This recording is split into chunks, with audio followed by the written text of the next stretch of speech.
Boom. Right. What's going on, guys? We are back for the next session of our Lordly Caliber Pathfinder RPG. For those of us who don't know, we are officially 1 week. Well, you guys see this on a Sunday, but I'm recording it on a Thursday, and we're officially halfway through our character portrait giveaway. Again, this is extended to everybody who can hear my voice right now, up to and including my player characters, because sweet art is sweet, and everybody likes to have, like, when we're playing crazy weird races that there are no pictures of, or, you know, trollkin that don't exist, to have that own custom bit of art. We'll throw a link in the description if you want to enter. I know Colin is, at least he said he was going to enter. I don't know if Colin's entered or not yet. Speaking of which, we are, as always, joined today by Kane and Colin of the End of Planar Crossroads. Woo! Yes? Do it. I gotta do it. You gotta do it. Also, the End of Planar Crossroads is, I believe, 10 subs away from making Kane GM a one-shot. So if you can hear me right now, just real quick, type in your YouTubes, type in the End of Planar Crossroads, and just click the subscribe button. You don't gotta watch. I'm not signing you up for any long-term commitment. Just one click and you're good. It means a lot. We are kind of without Joe. Joe is having internet problems. I trust Joe will figure it out eventually, but we are going to go ahead and start without him. So, in character reflection for the hero point, at the end of last session, we left ourselves at a bit of a dilemma. How does... I have 5 players. I'm going to roll a 6. I always roll a 6. Bah! How does Van feel about all this? How does Pug Mahone, our little halfling friend, feel about everything that's gone on last week? Van got bumped off audio. How convenient. All right, then I'll re-roll, and I'm going to roll a 6 again. No, I rolled a 5. All right, Kane. Huh? Yep, in character reflection for the hero point. Well, you're right. Van's throwing you under the bus. Watch out. I wasn't technically there. I was there in spirit. Very capably puppeted by Sarah. Woo! There in spirit is a pretty good pun, because you work at a liquor store. Yeah. I was in the spirits. In the spirits. Well, alright. I wasn't, because it took me so long to get around to actually watching the video after it was released, I wasn't aware quite how young and also kind of a bitch Lucia's cousin is. So, there's definitely I feel bad for him. And I want him, he should go home, because he's not fit to be out here, because he's just gonna get himself killed.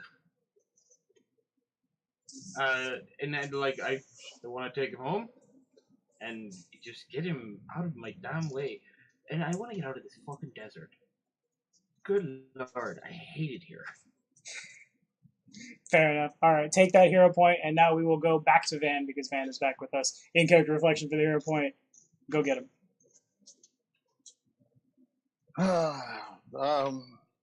You know, I feel bad for the prince thing, but you know, because him and Cheliax is kind of like Lucia in this party, but you know, like just a fish out of water. But it seems like a suicidal fish out of water, and I was still waiting for somebody to explain to this halfling why I should risk my butt to send the Cheliax guy back to Cheliax and go with him to meet his takers when all he's going to do is commit suicide. You know, I mean, if it gets him off our hands, that's fine. But you know, I'm the hooker with the heart of gold, and I really kind of feel bad for him. But really, dude, come on, get a backbone. Fair enough. Alrighty, take your hero point, sir. And we roll again. And we get a 1 again, because that's my luck. And we get a 5 again, which is still my luck. And a 6. There we go. That's somebody. Colin, in character reflection for that hero point. What to do with this guy? You know, he really shouldn't be out here, but I feel like there's some little spark of good from this ASMR still, which is why he came out here in the first place. possibly considering joining the rebellion, but now he wants to go back home, and I don't really know what his intentions are. I hope they're for the best. Either way, I don't really have time to escort him. I have to get back on track and figure out how to save Emmy. Fair enough. Alrighty, take your hero point, and I need to roll a 2 or a 3. I bet I don't. I can't see what I rolled. My rolled a dice 2. roll was in the way. Oh, well, there you go. Alright, Dom. Okay, what is going through mind? She feels bad for Yumil, but then again, Yumil came out here knowing he is a fish out of water, so she feels bad, but not bad at the same time, if you get that feeling. Fair enough. So, Lucia, based upon what the party wants to do, she have a plan to maybe betray the party, maybe not, based upon what the end result of her using one of her withered spells to gather more information, if it's worth the risk or not. Fair enough. Alright, Sarah, take us home. In character reflection from the reformed priest of Asmodeus for the hero point before we get underway. Okay. Sorry.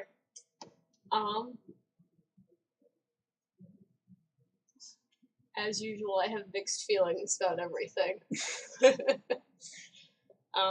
We're trying to transport this guy across the desert type area. Mostly across the ocean, actually.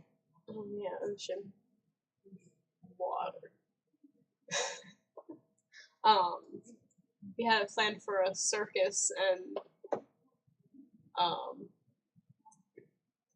Meredith feels pretty unsure about this idea. It's kind of like, it's a little too fruity for me, but we'll do it if we need to. Alright, take your hero point, and we will turn it over to you guys. Yumil and his Ulfin Guard and his Hell Knight still kind of just stand amongst your troops quietly, because either like they realize they're POWs or because they're waiting for you to make a decision, or a combination of the two. The floor belongs to you guys. Poe, I noticed that you and everyone else is unsure. I do know of a creature that can help us make a better decision if we're going to do this or not. Tommy, I'm going to use Summon Monster 3 and summon a Good Alliance Celestial and use one of its powers to give us some answers. Okay, And you are lawful evil, correct? Yes. Then you cannot summon a good aligned ancestor because you're an No, evil no. alignment. Yeah, No? I was just gonna say that. Oh, Oh, what a shame.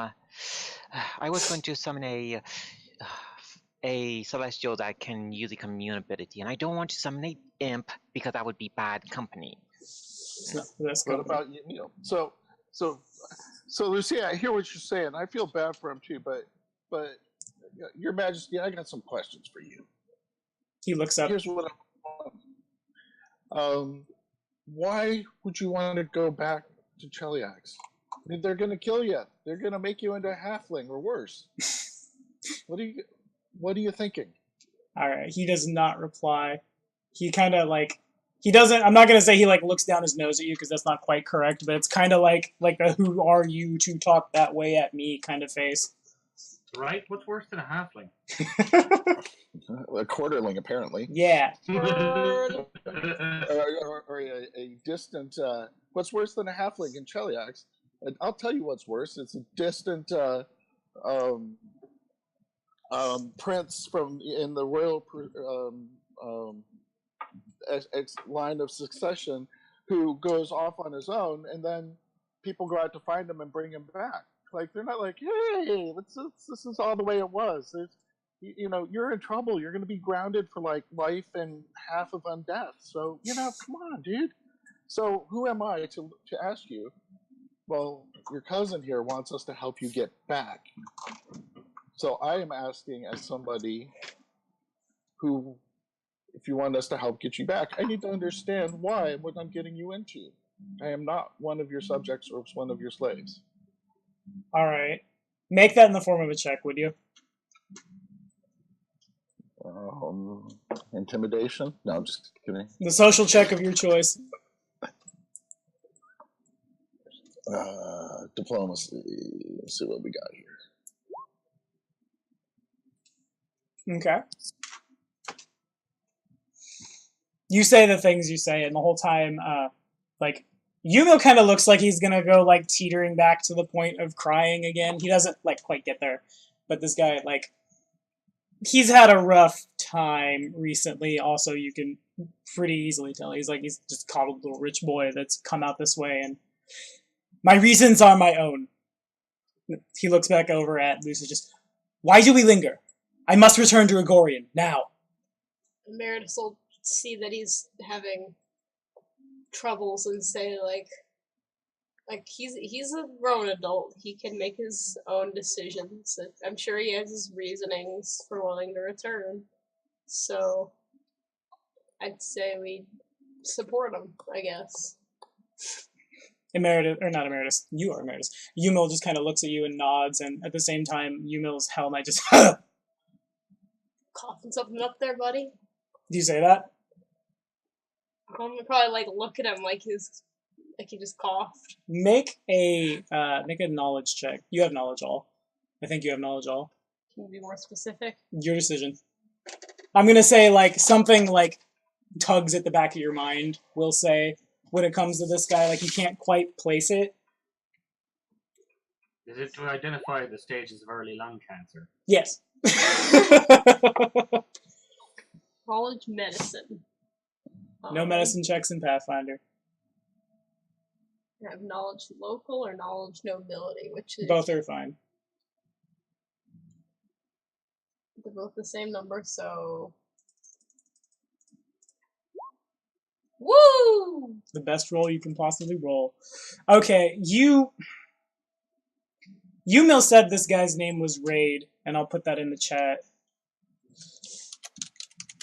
But, like, you think you recognize him? It's kind of like, seen him in a crowd kind of thing, or like, in terrible high school terms, you might have had, like, one class with him for one semester, and, like, he made enough of a, like, name for himself that, like, oh yeah, it's that guy. But that's all you have. Someone who went to a big high school, that makes sense. I thought it would work for you. He used to terrorize them and Yes. give him wedgies and stick them in his locker. Yeah, this guy used to give you wedgies and go in the locker, in, like, the magical, like, demi-plane bag of holding locker. Guess I was a childhood bully. You were a bully, or Raid was? Raid was. Raid probably was. Well, I don't know. Were you a childhood bully at the orphanage you grew up in? The eagle was. I'm going to go ahead and I'm going to pull. You guys see, this is the last place you saw the bad guys chasing the rest of the good guys. I'm going to pull them off the board because you don't have line of sight on them.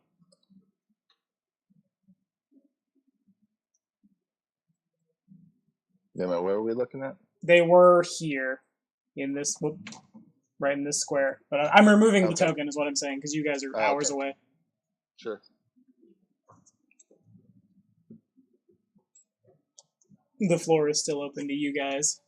Damn it, I was trying to watch them through my telescope. Your soldiers are probably, like, horses are stamping nervously.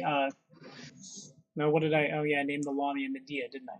Medea probably just kind of, like, sits there, like a human who is a cat. Like, just kind of, like, sphinxing with her, like, forelegs and, like, kind of lean forward, resting her, like, her chin against, like, the palms of her hands put together to just kind of, like, sit forward, looking at her nails. Right. Well, Pogue, who's... Well, she's not in a hurry. Yeah. Never been this close to the succession, line of succession is going all or nothing. So, Your Highness, again, if you seem to have done quite well getting here on your own, and your reasons are your own, so you surely, especially with this really, really huge, powerful guy, don't need our help getting back, do you? Your diplomacy check was good enough. My reasons are my own. We are still in a war zone, after all. I would prefer the protection of those such as you and the protection of my cousin as we make our way to Absalom.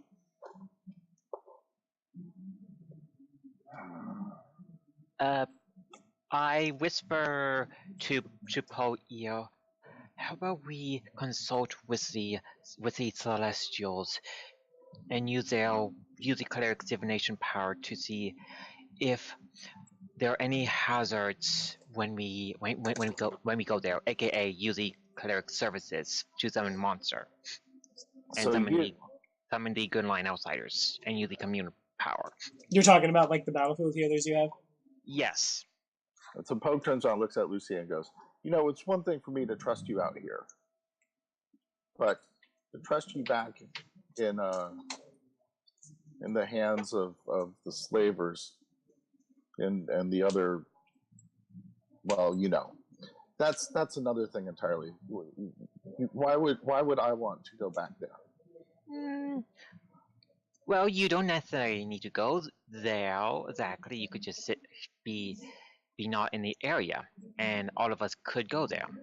That is true. Well, this is not in the area.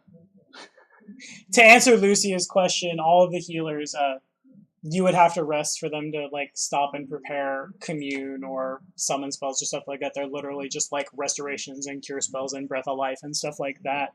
To like elaborate on what Pogue is saying, you guys like he's asking to go back to Agorian, which is Cheliax's capital, but you guys would be meeting a different escort in Absalom, which is again that's neutral territory. Right, but Pogue and as a player, I know that much about Galarian, but okay. Pogue's thing is still that we're looking at meeting some force capable of transporting him back safely, and in Pogue's mind, enough of an unfamiliar place that there's nobody who has his back there. Mm-hmm. So, he's very wary about marching into somewhere not on his own terms. Fair enough. What benefit would it bring us to bring you back? To escort you, essentially. Make some kind of check.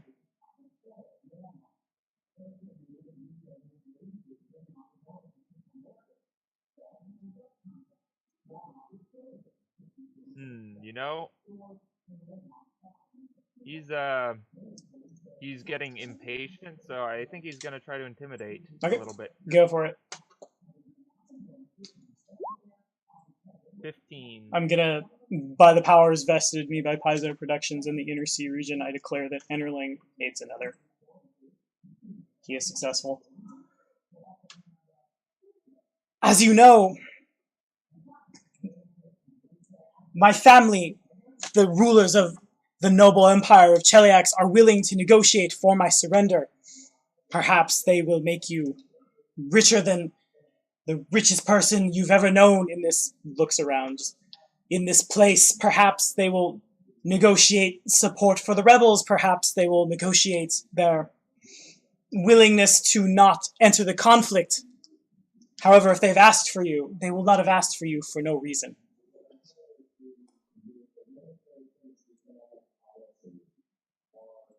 Raid continues. Well, to just Absalom specifically. Do you need some cough drops, buddy? What'd you say, Colin? Or Kane? Damn it. Too many friends. What do you... It's a good problem to have. Are we talking about Absalom specifically? I missed the first half of that conversation. Absalom is, Absalom's a neutral party. They sell weapons to both sides and facilitate trade across Galarion, but last session, there was an accuser devil here that had conveyed the message that if they're willing, they, the party, are willing to bring the prince to Absalom to meet up with representatives from Cheliax. They're willing to negotiate for his release, which everybody assumes, based on what he says, means something to do with the rebellion or the immediate profit and or fortune of the people assembled here. Yeah. So what I meant was, when he was talking about non-involvement in the conflict, were you talking about Absalom specifically? Because they're a neutral party. They wouldn't be involved in the first place. He's talking about Cheliax. Yeah, Aren't they already involved, though? well, you guys would know from what you've seen, and the rebellion is only like a couple weeks old. You haven't seen, well, you've seen one Hell Knight and one Ulfengard and one Chelish Prince, but you haven't seen, like, the Hell Knights haven't started streaming across the border, and it's pretty common knowledge that, like, Taldor, when Taldor was just a little wee baby little state, when they swarm across Avistan and conquer everything, they had conquered what is now Cheliax. Cheliax declares independence, and they were able to get like some of their territory back and expand, but they could never like go toe to toe with the might of Taldor. And so, rather than like just immediately be taken back and just beaten down by the aggression of an empire that's just lost half of its territory, they agreed to serve as like a client state essentially to the Taldan Empire. And like everybody knows that Cheliax doesn't like that. Cheliax doesn't like being second fiddle. They have to, because if they stop being second fiddle, they die. They, like, as a nation, they die. All the nobles lose their heads for the most part, probably. Not to mention there are several contracts with several archdevils that would be immediately fulfilled when people die and get sent to hell. So, Well, I mean, I don't really care about money, and you don't scare me. So, I'll take him back, because I believe if he stays out here, he's going to get himself killed with or without your help. Prince, here's my proposition to you. Take it or leave it, and then I'll be done with you either way. You will dedicate yourself to working to free the halflings in Cheliax. On your word, nothing more, nothing less. Raid removes his helmet just long enough to like visibly roll his eyes as deliberately like hard as he can before putting his helmet back on. Francis like sighs audibly in his direction. And now we've all become catty high school girls. And Pogue crosses his arms and taps his foot. Okay. Juts his jaw out. Zandu keeps a close eye on Raid. Okay. To see if he's doing anything suspicious. Make a sense motive check. The prince here, he nods. By my honor.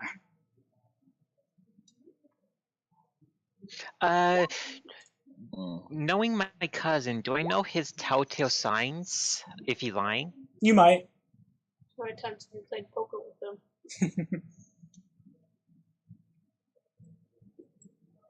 You guys, the two of you, you don't think he's lying. You think it's kind of like the generic bureaucrat response. This is like Zandu especially. Oh, that was for Raid. Oh, okay.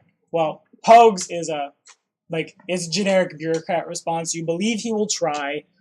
You don't know how far the black sheep of the Chelish Empire is gonna get. As far as Raid goes, Raid's just being a cocky asshole because he doesn't think you guys are gonna kill him. Like, he knows that he's a prisoner of war at the moment. He knows there's nothing he can do, but no one has tried to shut his mouth, basically. So he's just being petulant and terrible until you get the feeling that he gets the feeling that he's not going to be here much longer, so he's kind of just like, fuck it, that kind of thing.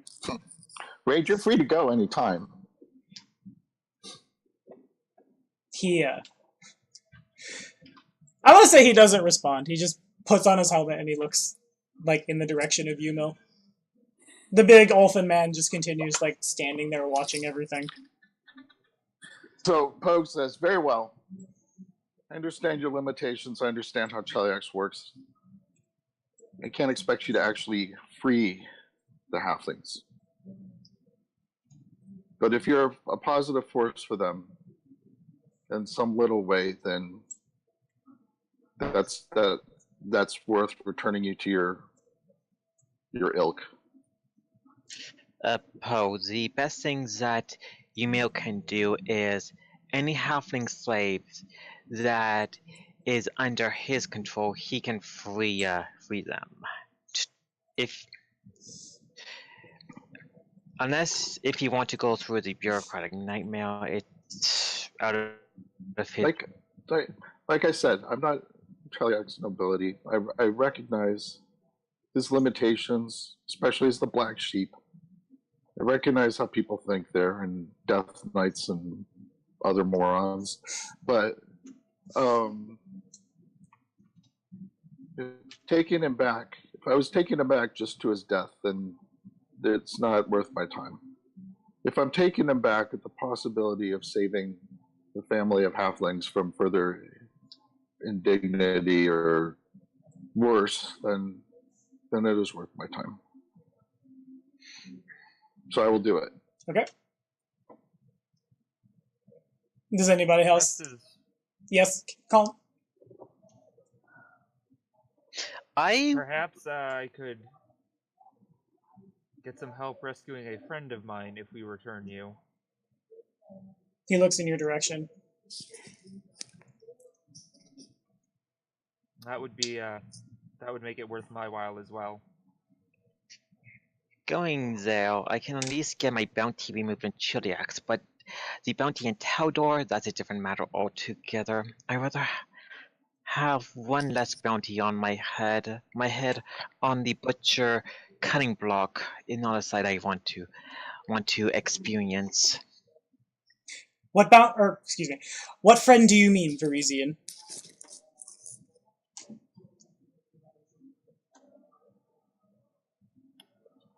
A non-combatant from a war long past. He just kind of cocks his head. I certainly will need more information if you genuinely expect me to help you.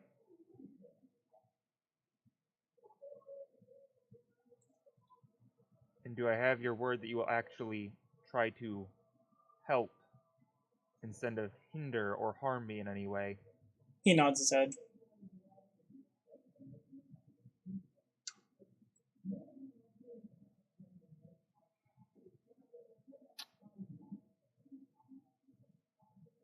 A long time ago, when I escaped the war with Cheliax in Varisia,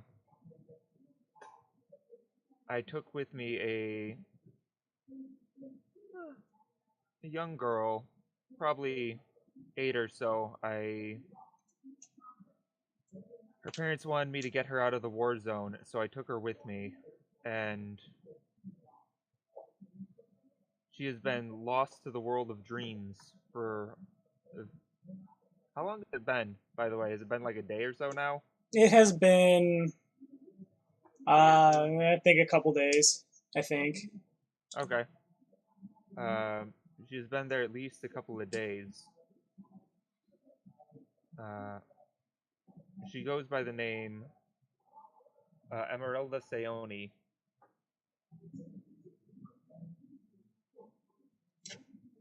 You know, he kind of like mulls over what you're saying, and when you like get onto like the dimension of dreams, his eyes kind of bulge out a little bit, like because he grasps the severity of where that is and what that entails for someone to have like wandered in there bodily. It was also somewhere specifically in there that you said, because I'm a terrible note taker, I don't remember the name. No, dude, all the notes I take are always just like, we did this and it was funny. She is precariously close to Leng, Leng, which is like dimension of like scary Cthulhu nightmares. I guess the best way to word that. She is she's located roughly on the edge of Leng. Yuno nods his head. By my honor.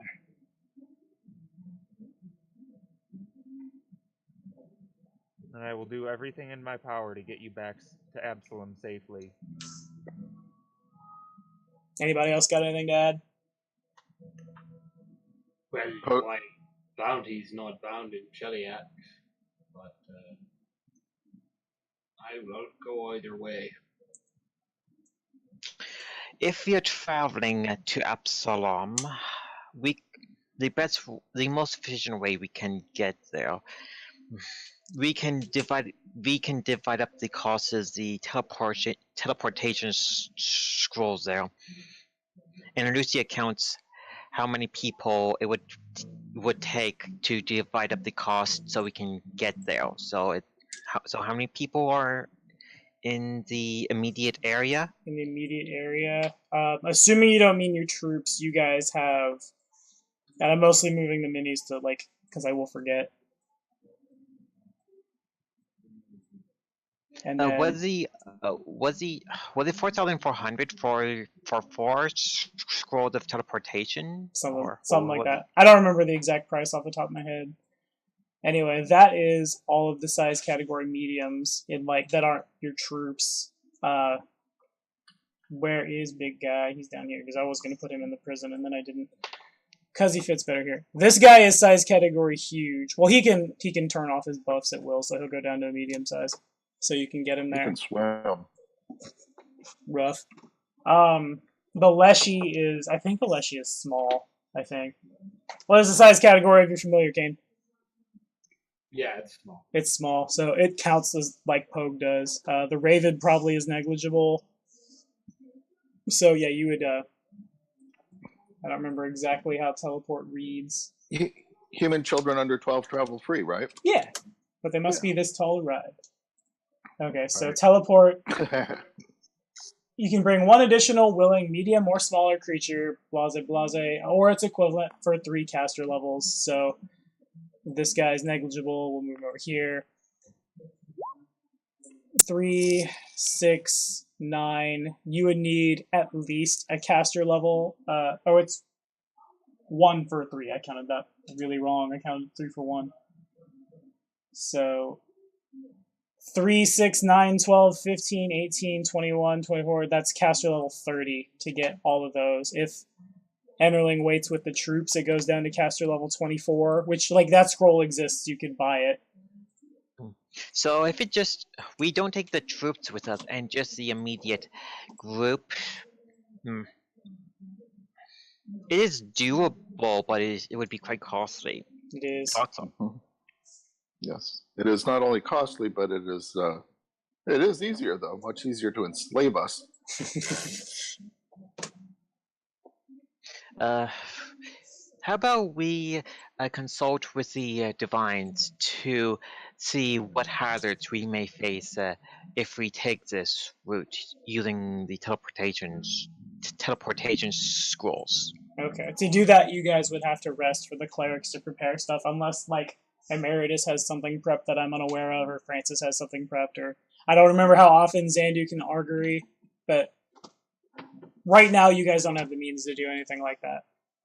I would have to check on augury, but that only gives me wheel, woe, wheel, and woe. Mm-hmm. Or none. Well, the halfling can give you the augury right now. He doesn't need any magic for that. I don't think I have anything like that. I don't know what you can cast. Well, I know, I said I don't think I do. Oh, okay. What about Mercutio? Mercutio, he has a caster level. I will. Does he have a flying carpet? Okay, so he does. The flying carpet would make it that much faster. It's still the amount of like speed, and like getting a longboat assumes you bring a full complement of people to row that thing, and they just constantly, just like day and night, row the boat to get there in 3 days. Mercutio doesn't have any spells that would allow him to contact anything extraplanar, and he can't. He's like Xander; he can't rest and then have new spells when he wakes up. The healers we have in the army. So how powerful are they for cleric levels? Like trying to guesstimate what type of spells we could use potentially. They probably have like, I don't remember what spell Breath of Life, or what, I know what the spell is, but the spell level of Breath of Life. They don't have like true res just sitting in their back pocket. Breath of Life is caster level 5, so they're probably like 10th level clerics. Another option is that we could buy a couple different scrolls of teleportation that carry less people and have more than one person cast stuff from them. That may be more bang for your buck. We're out-leveled by our support staff. Your support staff who have all taken vows of non-combatants. Well, I mean, what is a pit spell? Yeah, fair enough. So if we were to use the teleportation scroll, so so dividing up among the group, so what would be the individual cost for each if you divide the bill? Yeah. Well, it would be, I think it's like 1125. 1,125 for a scroll of teleport. I think he's right. And that'll take 2 people. That's the lowest caster level on that. They're all low. Well, a summoner can cast it at 4th, but I think it's more expensive for them because. So they'd be a higher caster level. Yeah. Oh yeah, that's right. Okay, so it'd be 1,125 to take one person. Well, no, to take 2. Excuse me. 1,650 would take. Well, no, that's wrong too, because you'd have to be level 10. I'm gonna say it tracks off of. Well, no, because then that's gonna get way out of hand if it tracks off the caster level of the person casting. You can cast spells from a scroll that are a higher caster level than you, right? You can. Yeah. Okay, that's what I thought. It's one of the only ways to do that. Mm. So can our clerics do that? I don't think they can. Can they? They cannot because that is not on the cleric spell list. It's not on a bard spell list, is it? I think it might be. Magus, occultist, psychic, sorcerer, wizard, spiritualist, summoner, witch. Yeah, no. That's good because Pogue's only first level caster anyway. Mm. Well, okay, so you can still use scrolls even if they're not on your spell list. You just need a UMD check. Oh, fair enough. Okay. Albeit scrolls are significantly more difficult to activate than wands. Mm-hmm. So +9 though. +9 indeed. So if you guys were to go that route, assume caster level 10 would cost. If you had a particular spell on your the DC is equal to 20 plus the caster level of the spell you are trying to cast from the scroll. Oops.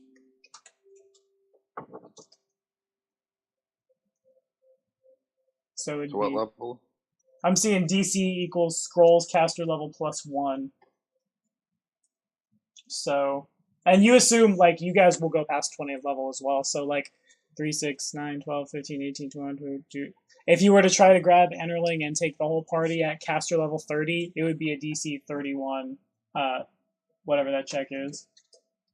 Or we could just take them in smaller chunks. That is true too. With a lesser scroll. That is Take Enderling in smaller chunks? That would be no good. Just chop him up. No. What about? We'll just throw you in a vat of water. You'll be fine. Yeah, you'll make like 20 Enderlings. It'll be great. Yeah. I'm curious. So if you have a bag of holding, could we put people in that bag and then teleport there and then dump the people out of the bag of holding to reduce the cost? Probably Yes, not. Because the bag counts as an object. And it suffocates you? Yeah, something bad will happen. You got 10 minutes of air divided amongst all of the people in them. If you have Breath of Life or the Air Bubbles spell, at kind of level we could get there and then dump everyone out. That is alive. entirely Yeah. true. I chose deliberately not to get a seaweed leshy. Otherwise, I would have a solution to that problem. There we go. Well, Pogue is like, he's looking around and he's making motions like he's going to start walking towards the sea. You guys are, assuming you were to like go back to the boats, it would probably take another day's travel. Yeah. Maybe a little less because you guys would be moving towards the sea. You'd be going downriver. But it would still take quite a bit of time. And then, and you guys had 10 days to pull this off. A day has passed. So, you still... How long is it going to take us to get there? It's 300 miles from here to there, I think. Hang on. So, I got on a horse, like... By boat? 6 days? On a horse, like 6 days if the horse can cross water. A seahorse. Yeah. Absalom from the coast of Kadira is 288.7 miles, and that's a 4-day trip on a longboat, which is the only thing I had measured it in. And again, that's like you bring the troops with you, and they are like busting it to row that thing the direction you need it to go. Yeah, but we'd end up with a fight if we were trying to go to a port town. That is true. If we go with the rowboat, that's a fight, and then 10k gold for the boat, and then if we go with the scroll, it costs less if we divide up the cost among us. But that would probably be the more safer route, and not to call a fight. I'm gonna go. What's the name of the interdimensional merchant? Mercutio. Mercutio. I'm just gonna go buy a scroll. Okay, you were able to do so. Which level scroll? Just a normal teleport scroll. So the caster level Because is we need probably 10. There's a table, so it's. Because we need to bring a lot of people. Yeah. I'll go without you.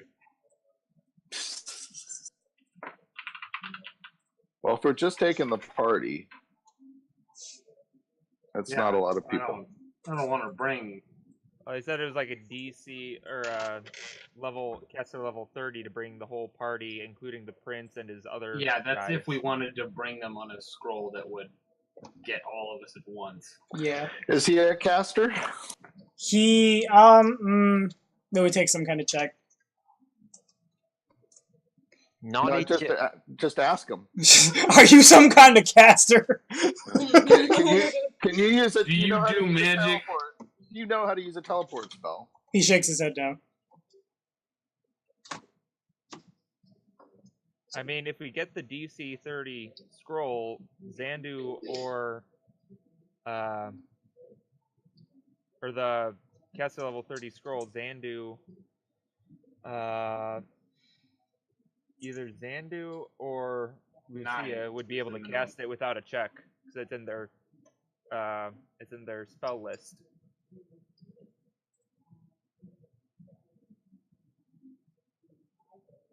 Does everyone agree to this plan? Yeah, whatever. As long as you pay me back. Do we take Mercutio with us? Let me hit the dice here. That's a d20. That is not percentage dice, Tommy. Nice try. I get 129. Mercutio is not willing to leave the army. I still don't have a voice for how I want to do Mercutio in my head yet, and I probably never will. He's been an NPC of mine for like every campaign I've ever done, and he just like he refuses to leave the Cult of the Dawnflower. He refuses to abandon his duty as their quartermaster, and like as he says this, a convenient breeze picks up, and it's like in a holster on his dog's saddle. That's the like awkward weapon he carries. It's a double weapon, half a lance, half a halfling sling staff, and the wind picks it up in such a way that an Eagle Knight's banner, like the pennant hanging from the lance part of his weapon, just like billows patriotically in the wind for a little bit. Toad looks at him, goes, "Give me a break. You got me into this." He is done talking to you because of his patriotism, yes, and he just kind of like, well, he's not done talking. I won't go that far. I just have a real bad like America. Yeah, he's got the same kind of halfling attitude about being told what to do as Pogue does, right? Yeah, pretty much. They're sitting there like backs turned at each other, chin jutted out, arms crossed, tapping their feet. More or less. Okay. Fair enough. All right, let's get going. All right, so you guys meet all three of the requirements to cast teleport, but your caster level is, it says it is at least equal to the spell's caster level, and to get everybody, we're looking for a big caster level, so you can't automatically activate it without a check. So we would, if you're trying to get caster level 30, we would need somebody to roll that caster level check to do this. Can we roll a That'd be couple of them? DC 50 to check. Then. It's not a 50. If you have to make a UMD check? It just says make a caster level check DC equals scrolls caster level +1, so you need to hit a 31. Oh. Isn't that just for if it's not a class skill spell. That's a. It says if the user meets all the requirements noted above, the spell must be of the correct type, blah, blah, blah, blah, and her caster level is at least equal to the spell's caster level. She can automatically activate the spell without a check if she meets all 3 of the requirements, which you guys do. But her own caster level is lower than the scroll's caster level, which it would need to be to get everybody in one shot. And really, it would need to be, like, nobody can cast 5th level spells yet that I'm aware of, so everybody's going to have to make some kind of check to pull this off. So who has the highest use magic device here? I have it at the class skill, but I'm not that great at it. Only like a +6 modifier. You wouldn't be. You're not a use magic device. You're just rolling a caster level check. So plus. But you're just D20 plus your caster level. level plus your casting stat modifier. Right. So do I add my caster stat as well on top of that? Yeah, you'd be D20 plus 6 plus whatever your intelligence is. So it would be a +10 modifier, and I only can get that if it get a natural 20. Rough. Yeah, so I can't really do that unless if I want to fail. Well, you don't have to get me or Oleg, so that you're down 2. And we can de facto bring Enterling off as well. So that brings us to 3, 6, 9, 12, 15, 18. Caster level 21. Okay, yeah, I can easily beat that as long as I get over 10 on my roll. Alrighty, so if that's what we're doing, let's go ahead and have whichever, be it Lucia or Zandu, whoever's going to roll it, go ahead and roll it. So what is your mental stat number? I'm just trying to figure who would have a better chance at this. It's 6, so the total for the caster level check would be an 11. Okay, so let's do rock, paper, scissors. See who gets to do the scroll use. To see who gets to roll the natural one. Cousin, you get the honor.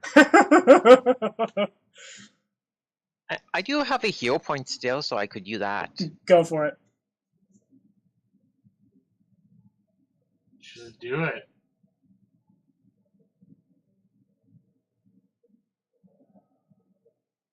The pressure is killing me. Yeah, right. And I'm going to use my hero point to make sure I'm going to use my hero point to boost it over 20. Yeah. Do we at Wait, least I have have one a to question. get back? Well, I have a question. Yes, Pogue. Can Pogue aid? You probably can. Yeah, I don't see why not. Okay, so what am I rolling? Caster level check for yourself as well. Yeah. Okay, how do I do that? Caster level plus charisma. So your character level minus your rogue levels plus your charisma. I'll aid Okay. 2. Okay. Woo! Sarah's aid another is successful. Woo! What do I have to get over a 10? Yeah, it's Yeah. DC 10. Can I use a magic device? Use magic device to do it? Sure. Well, no, you can't. No, you can't because this is a specific check. This isn't not like activating a wand. Okay. So is the 8 another from Sarah enough to get us over? I think it might be. was just 21, Okay. and Lucia got a 20, so that's enough. So I think that is, isn't it? Hang on. I forgot the DC. Yeah. So So now I have to figure out. So my caster level's 18, 21. 3rd level plus. 8 another adds a +2, right? For me, it's a +4. But for Sarah, it's a +2. Yeah. Then Sarah's is just enough to So help mine you guys. is minus. So if I have a 3 caster level and a 5 plus 5 charisma, then that's That's a 13, which is enough. okay. So Lucia looks like she's gonna botch it. Another one, right? Lucia looks like she's gonna botch it, and you two come through and you guys help each other out, and you guys get where you need to go. I'm gonna. So what I'm hearing is I was helpful. You were helpful. So Yay. I'm gonna say if Kane has anything he wants to do, don't hesitate to interrupt. Yeah, he's just gonna whoop. Oh, he's gone. He's gone. He did it. I didn't roll a 1. I almost rolled, but I didn't roll a 1. I'm good.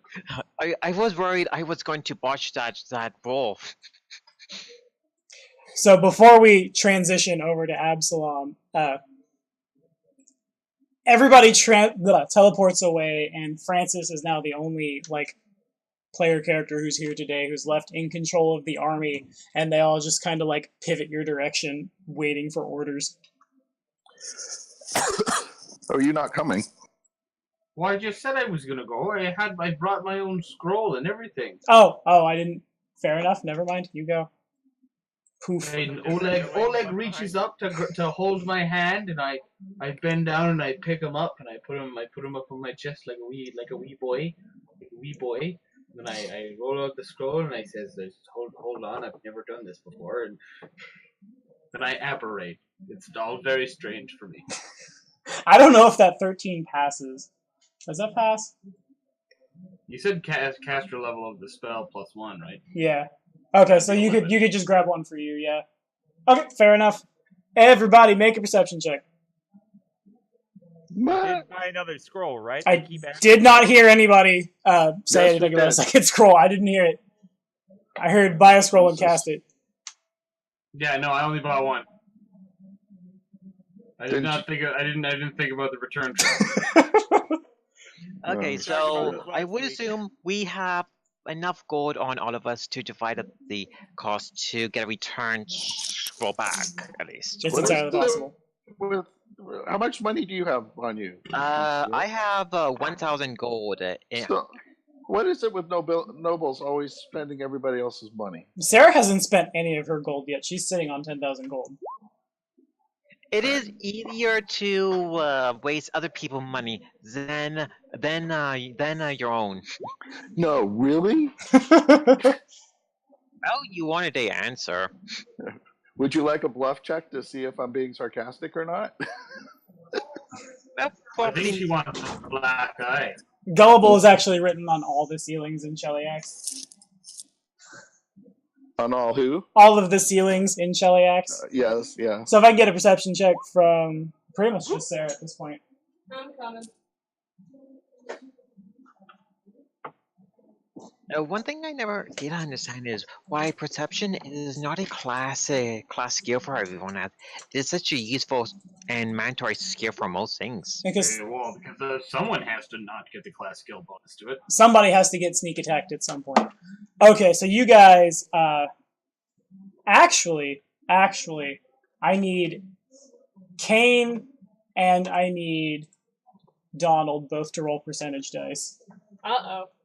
Percentage dice? Because you guys cast teleport. I forgot about that. I thought I was teleporting to a known location in Absalom. So wouldn't that reduce the chance for error? It would reduce the chance, but the chance still exists.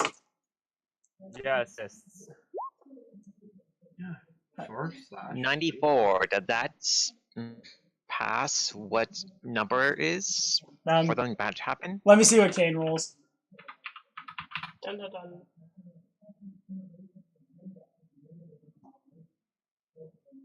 Huh. Alright, hold on. It won't take my macro. Whatever. Do I not need to... You did not use the scroll.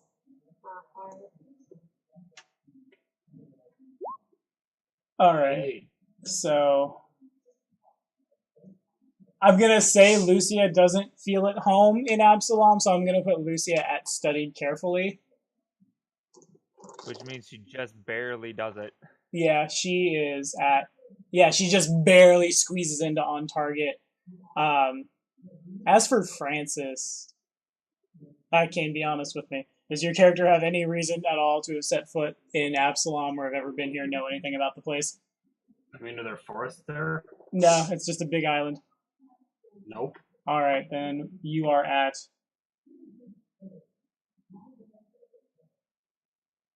I can't wait till I get tree walking. I'm so excited. If you make it that far. I'm gonna say that Kane has to cast this like on a map, and we'll put him at viewed once. So Francis ends up.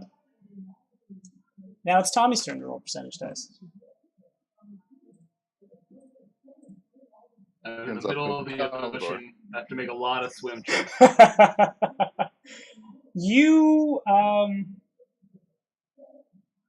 Okay, so I'm gonna say Francis ends up in like a dark, dingy like refuse-smelling alley somewhere in some big city.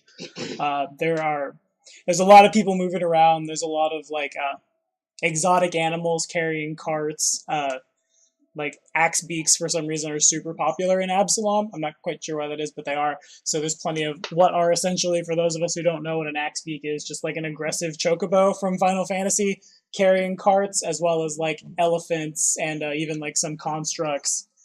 You get the feeling though you've kind of landed like in the seedy, gross part of town, and it might not necessarily be like the safest place to be. Everyone who isn't Francis, you guys land in prison. In I mean, prison. You went through the works. teleportation. I'm going to say, go ahead, King. I was going to say that works for Francis, because even with his new duds, he still kind of looks homeless.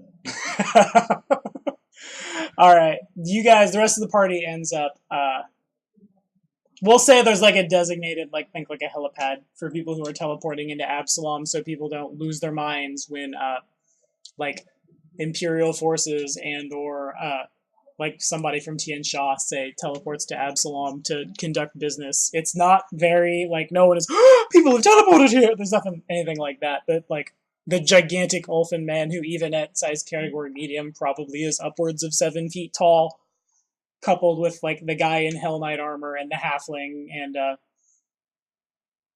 the motley crew of characters, like, you guys draw heads for sure, but it's not, no one really pays a whole lot of mind to you, but you guys all realize that Francis isn't with you. There's the bored government worker. Passports. Yeah. Customs. Anything to declare. There's nobody like that. See, and that's what I avoided. I avoided customs. You did it. Oh, they have their own customs where you landed. Yeah, but like, I don't have any money, and I'm crotchety. I'll be fine. They're like, hey boy, you look mighty cute in them jeans. So who is not in the current location as everyone else? Francis and his Leshy. And I'm assuming that Enterling stays behind in Kadira. To watch the troops, yeah. Yeah. That makes sense. So Francis and his Leshy aren't here with you. All right, Oleg, hold my hand. We don't want to get separated in the crowd. He looks up and just kind of, and then grabs your hand. His head is still, like, way bigger. That's not, the token is not a clear representation of what a Leshy looks like, but that is what his head looks like. He just kind of, like, reaches up. I mean, that's basically what a gourd leshy looks like. Oh, fair enough. Okay, then that's canon. It's in the wiki. You actually have to carve the face into them, otherwise they can't see. Bull. Is that picture from Ogre Battles? Does it look like it is? Most of the things from this campaign are from Ogre Battle. And yes, that one is too. Including the character who gave Francis the pumpkin head is also from Ogre Battle. I think I made a token for it, but I don't remember. But that is neither here nor there.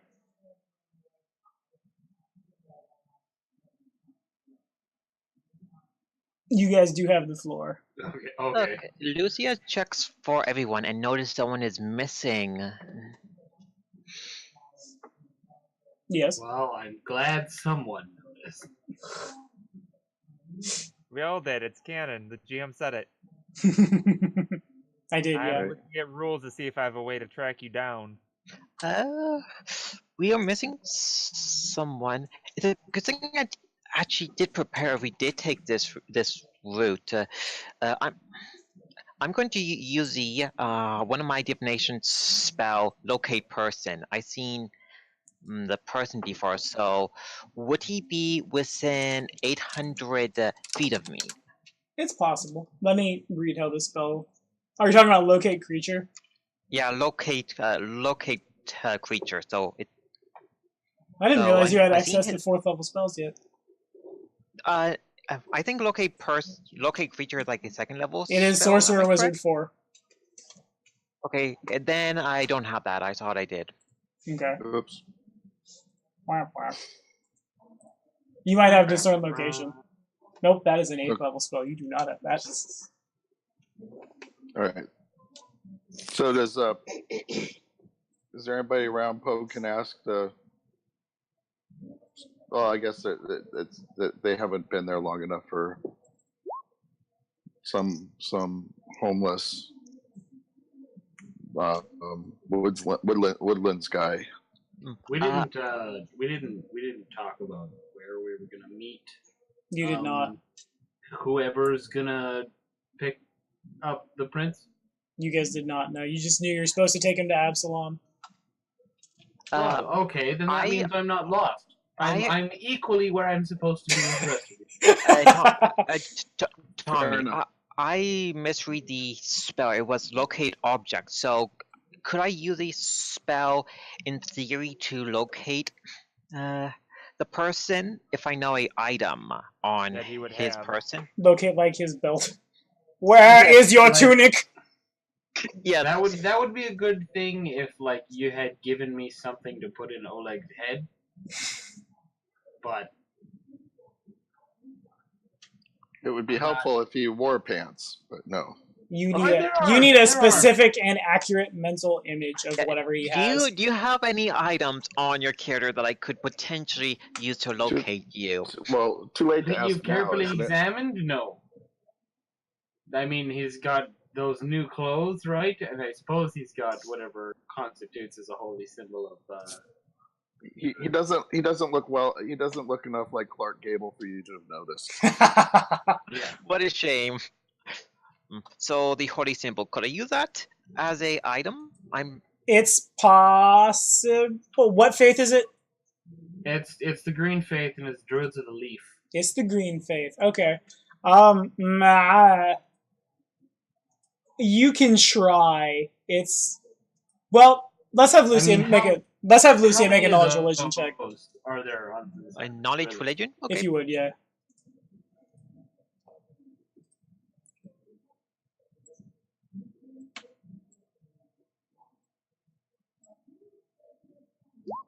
I miss trees. So 23. I would assume I know my trees. You know your trees. Yeah, you cocky bastard. You pick it out. Yeah, you've got it. You think you can work out how many, like, what his holy symbol looks like. Now, it's not to say that, like, if there's another druid of the leaf on Absalom, that you don't ping that person's holy symbol. I feel like that spell would ping the closest one. Yeah. Would his holy symbol be any different than the other people's holy symbols? I His- know you can spend a lot of money on holy symbols. His holy symbol would be different than, like, a druid of the fang or the flame or the storm or the water or whatever. But, like, again, if there is another green faith druid of the leaf on Absalom, you are just as likely to pick up his. Right. It's not like the druids go in for bling. Mm-hmm. Yeah, they're probably all just Yeah. made of, like, just simple wood. Yeah, it's not silver or anything. It's probably something that he carved himself when he was living in Uslo. Well, maybe if we find the other one, he can be a new friend. We can- Marcella pops out of the pocket. No, Marcella. Oh. I guess druids could care about bling. Maybe they would make their holy symbol out of different type of wood to break. Look, my wood, my holy symbol, it is made out of amber, and yours is made of chestnut wood. You are Nobody My wants wood's to know. harder than your wood. Yeah, nobody wants to hear about a druid's wood. That's all Yeah. I'm saying. Oh my. I'm saying, Donald, Says if Donald, you. if you want to try to cast locate object and you want to try to do this, It it is says the it is courtesan. possible. It is entirely like you can pull it off. How many But- druids has Pogue slept with? You don't know. None of them have enough money. Oof. That's well, Yep. yeah, that's what happens when you live in the blood. Although you know the thing about the 8-year-old, that's why Poe gets hired. Just saying. Yeah. So do you want to try to cast this, Donald? Yes. All right, I will roll percentage So dice. looking at it with my current caster level, it would be about 800 feet. About 800 feet. Yeah, it is 400 plus 40 feet per caster, so that would be 880, I believe. Let me. It's gonna succeed or fail based on how big Absalom is. Because I rolled pretty 6 plus 4? No, mediocre. it would be 640 feet, not 800.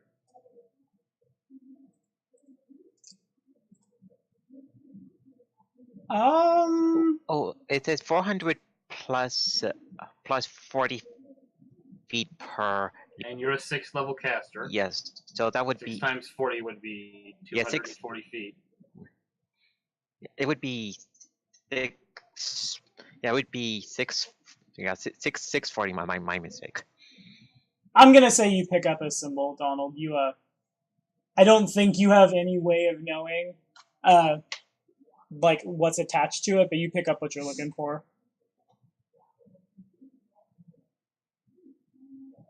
Cool. Cool. I finally have my moment to shine. You did it. We hope. hmm I think I found our friend.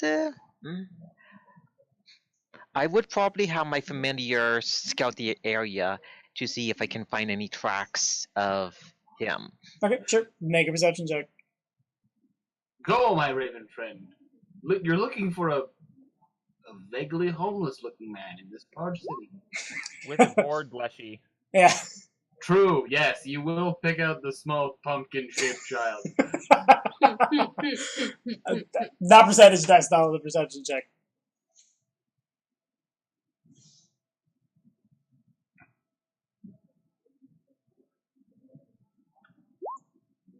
Well, Francis is wandering around the ghetto as like a confused, ugly son. So doesn't my bird see the nice couple? You do. You also see, from your bird's eye view, pun not intended, I accidentally stumbled into that. But from your bird's eye view, you see there are several, like, unsavory types moving through back alleys that look like they're about to ambush him. Let's go. Okay, I tell the party we need to save him. Hurrah! Onward! Alright. Let's, I'm gonna roll to see how close. You had how much space? You had 400 plus 40 feet per level, so you had 600 and... 640. Total. So I'm gonna type in r/1d640. I guess that's a dice. I would assume Sure. with my bird acting as a aerial scout, I could lead the party through the alleyways to avoid them potentially. It's possible. That's a gigantic dice. I'm gonna divide that by 30. And that is how many rounds until you guys... Well, no, you guys can run. What? You guys know that he's super far away. So I'll divide it not by 30, I'll divide it by... can't math, 90. If you guys take the run action to, like, catch up with this guy. Okay. Five and a half Yeah, and rounds. you'd be following. You'd have to be following Lucia. She'd have to lead. So I'm gonna say it's gonna be theater of the mind, but let's have Kane make a perception check. Okily dokily. Artichokely.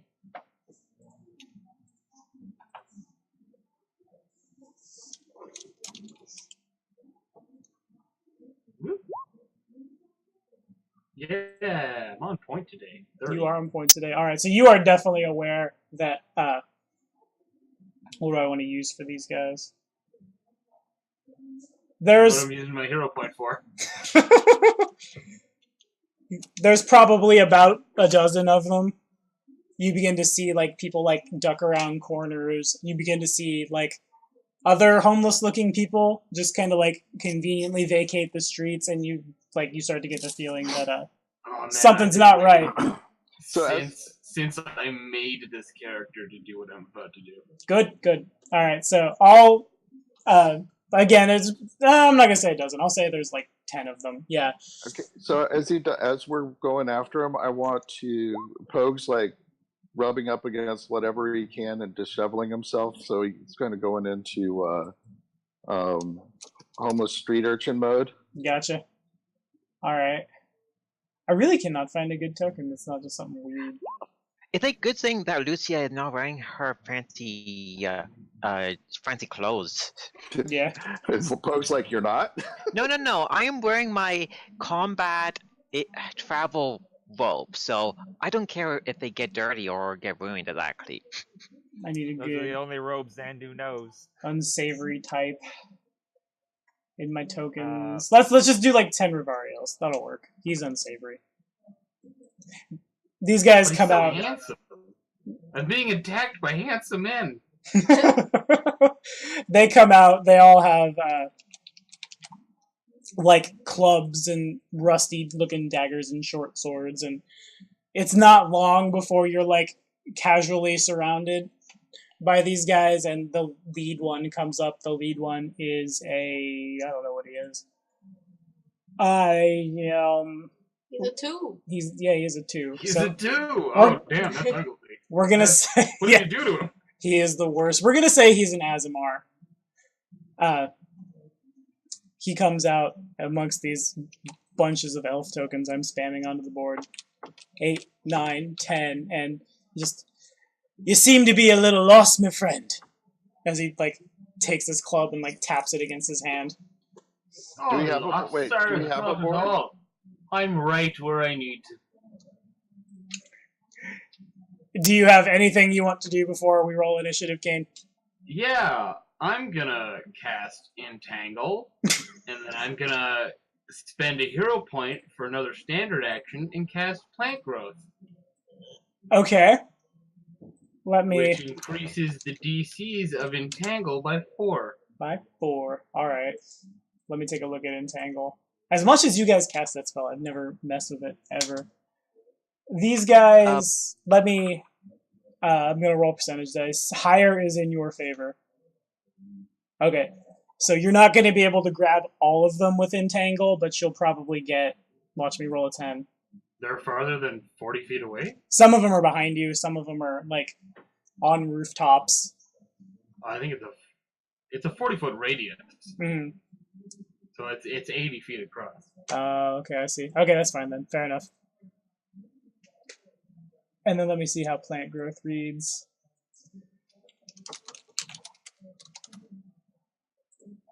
Plant growth is that just a straight up the DC by 4? Is that right? Yeah, if you use it in an area where the Entangle spell is already Okay. working. I see. Okay. All right. Let's go ahead and have everybody roll initiative. Or Wall of Thorns. I could also cast Wall. Ooh, that'd be rough. Nope, never mind. That's a level 5 spell.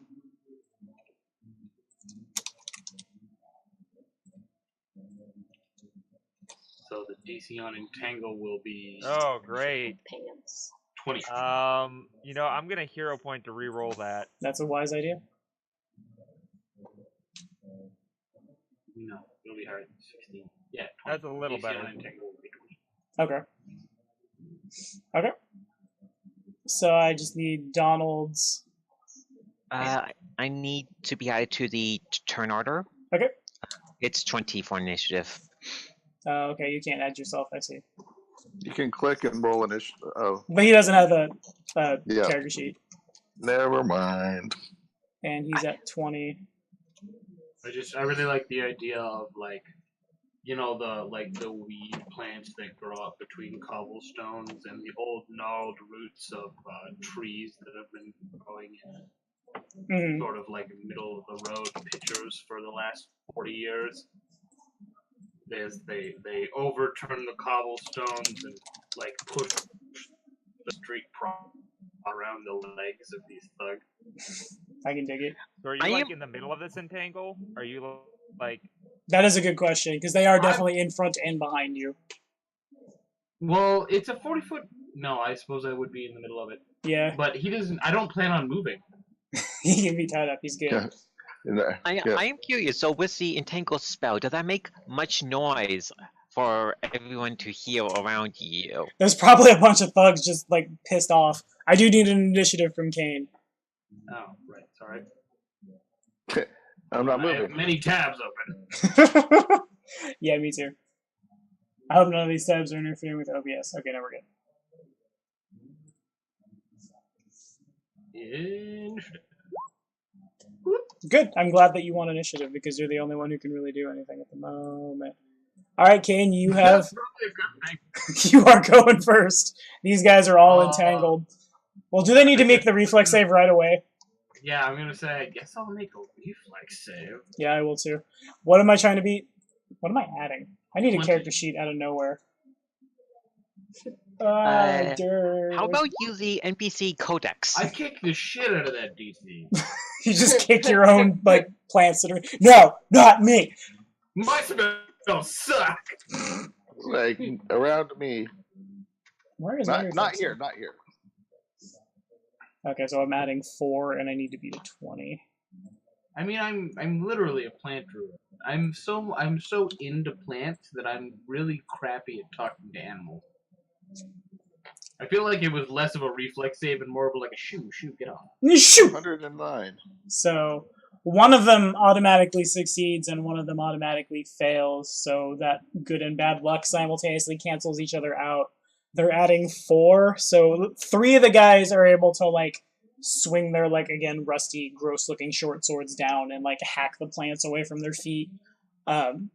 Everybody one like backflips out of the ways, and the other one just like trips on a root and goes face first into it. Somebody tries to backflip and lands on his friend, who lands face first. It's a whole huge mess. But 3 of them are able to act normally. I mean, that works for me. I disabled like 7 dudes. You did indeed. Now, if we come in onto it after like next round, or does it grab us too? So we have to stay out of there. It would, yeah. Okay. So what do I do? We have the entangled condition. Okay. So what you got, Kane? Now, boys, let's not be doing anything we're gonna regret. Because I promise you, if I have to do it, you will regret it. I'm not going to make an intimidate check because I have a +1 to it. So, casually, I'm going to hit one of them with a sling rock. Alright, sure. Yeah, I'm thinking sling rock.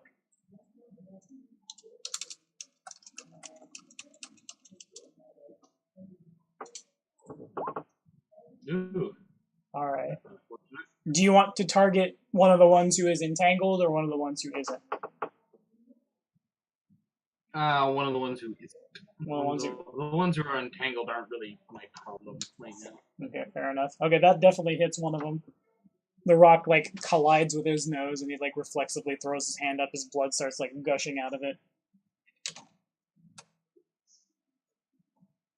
Is that all you got? Yeah, I'll make for far looking for bite. Fair enough. So Oleg does nothing, is what I'm hearing. All right, pumpkin chucking. You do have pumpkin chucking. I gotta see what pumpkin chucking does. I'm gonna do some pumpkin chucking. All right, so What? I think You're about to find out. I think you weren't here for this. Yeah, you had missed. You were canoodling for a week. Oleg removes his head and like throws it up in the air and drop kicks it, and it like begins like careening through the air. And as it does so, it like 2 or 3 or 4 times enlarges in size before it like well make a ranged touch attack. A ranged touch attack. Yeah. Oh, that's disappointing. That's like the 3rd 2 in a row. And that does miss. 9. So it just lands in an adjacent square. Okay, fair enough. Well, actually, most of these guys, I'll be nice. Most of these guys are denied their dexterity, and their dexterity is enough to where that would hit. If we're talking about their flat-footed touch, it doesn't explode like in the sense of like throw a pumpkin out of a hotel window kind of thing. More of kind of like I don't want to just it magically explodes, but that's kind of the effect. Like there's no like gross pumpkin guts and pumpkin seeds everywhere, nothing like that. But when it hits the guy,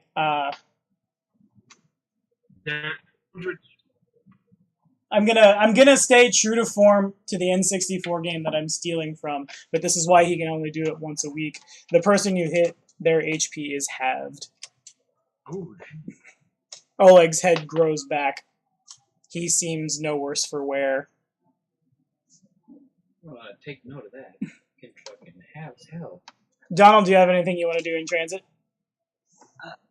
I will cast a shield spell while on the way there and lead the party. So Okay. what does the Raven tell me with the current update, or would my Raven see what you're telling me as a player? This is all happening at the same time, so your Raven is probably leading you back to where he is. And if you were to stop and cast, there's nothing saying you can't, but that's just, I'm assuming right now that everyone is taking the run action to get there, but if you were to drop down to just a standard move action, you would arrive later. I guess I would run with the party and not cast the spell then. Okay, Sarah? I'm just following the group. Van? Pogue is pulling out. Can he unsheath his bow while he's running? Yeah, that's fine. Don't halflings have a base speed of 20? Isn't that right? No, but I've got fleet of foot. Oh, so okay, fair enough. Gotcha. Zandu? Zandu's a running. Alright, fair enough. Let's have Zandu make a perception check. Gotcha.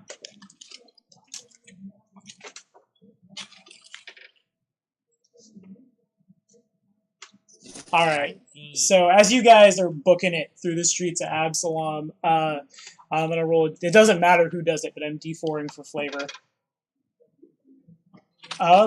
You actually, Zandu like collides with some guy pushing a cart. It doesn't slow you down, but it's enough for him to be like, "Hey, watch it!" And as this happens, you like casually out of the corner of your eye, you see in like. You guys are in a shady part of town, but the tavern that you like happen to accidentally look at as you collide with somebody looks pretty like shady and seedy and gross and all that fun stuff. And you see a kitsune sitting at the bar. There are several bottles of several kinds of alcohol like piled up in like some like are like made to resemble pyramids. Some of them are just kind of falling over, and the kitsune appears to hear the person yell, and you see her just kind of like, she's obviously very drunk as her head like cocks over, because she kind of like, she gets a little bit of like a stagger swivel as she does so, but like she is lucid enough to where like she realizes, people who are not commoners, essentially, probably what runs through her head. Is she looking familiar at all? Not really. Well, yeah, you know Kitsune. Our Kitsune look the same to you. No, it's not like, oh, that could be Emmy's like cousin's brother's husband's wife thing. That's a very awkward family tree if you chase that one down. No, it's just the fact that the Kitsune is a Kitsune, you don't think it has anything to do with Emmy. It may. How many Kitsune are in this part of Galarion after all? But like, you don't get the immediate like, oh, she might know something that has something to do with Emmy's situation. So, okay, I wasn't sure if it was her, if she somehow escaped and got drunk or something, but whatever. She got out and let's get drunk. She's a fox. Let's get drunk. Ew. So it goes to the bandits. Let's roll some reflex saves. Several. Ew. So the natural 18 becomes an automatic failure because as he gets out, somebody like thrashes their elbow into their stomach and he falls over and his like forearm gets caught in the vines and stuff that are breaking up out of the cobblestone. This is probably like a druid's heaven, to tell you the truth. I add 4, so that means only one of them is able to escape. But they can all attack. Yeah, okay. So they're just taking big negs. They're taking a neg 6 penalty, so that's a neg 3 on the attack roll. I have 4 guys that have escaped, so I'm going to start with 4 of them. You see everybody, like, they can't get to you because there's terrible plant things everywhere, but they draw, like, from bandoliers hanging sideways across their chest, these throwing knives, and they chuck them at you. These are the ones that are not entangled.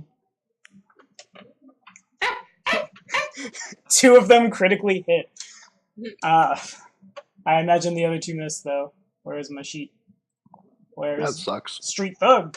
Okay, so... Yeah, it's like all 4 of them hit. Does a 13 hit you? No.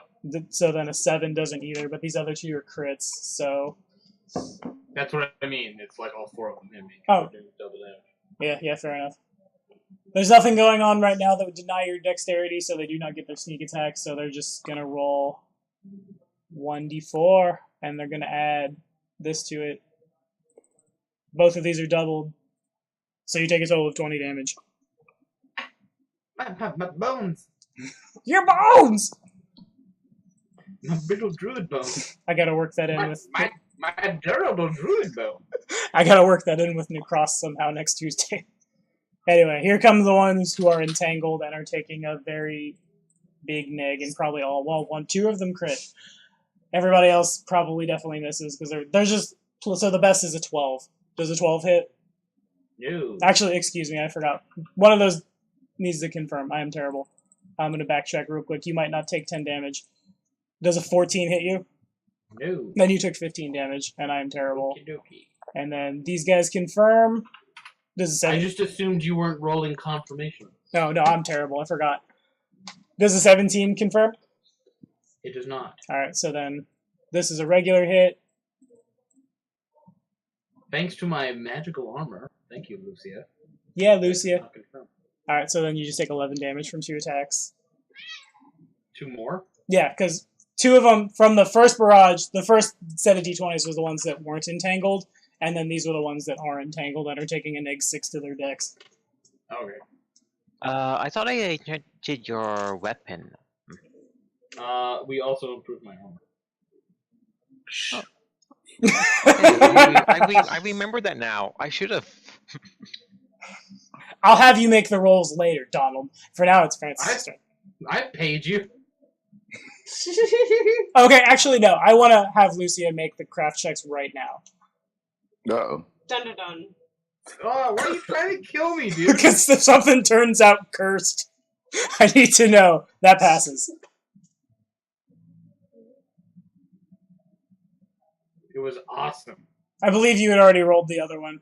We're going to say you did.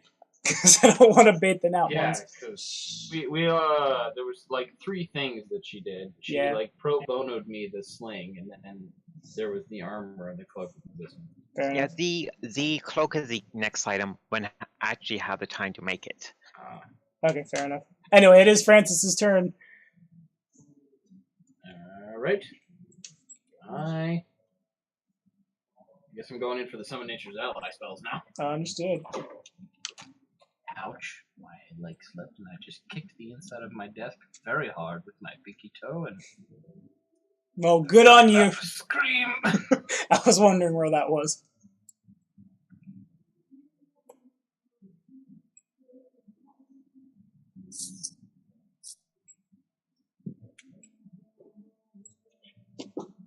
Sorry, just let me get the table up. It's all good. You're trying to get revenge on the table? Different table. He, Fortunately. he needs the Summon Okay. Nature's Ally table. They're ganging up on you? I'm going to cast a 3rd level Summon Nature's Ally, a 2nd level. Basically, I'm going to summon a whole shitload of lightning elementals. Okay, understood. A whole shitload means that becomes a troop. So, let me grab it. Hopefully I roll higher than a 1, is basically what I mean when I say a whole shitload. Fair enough. Well, go ahead and roll for it.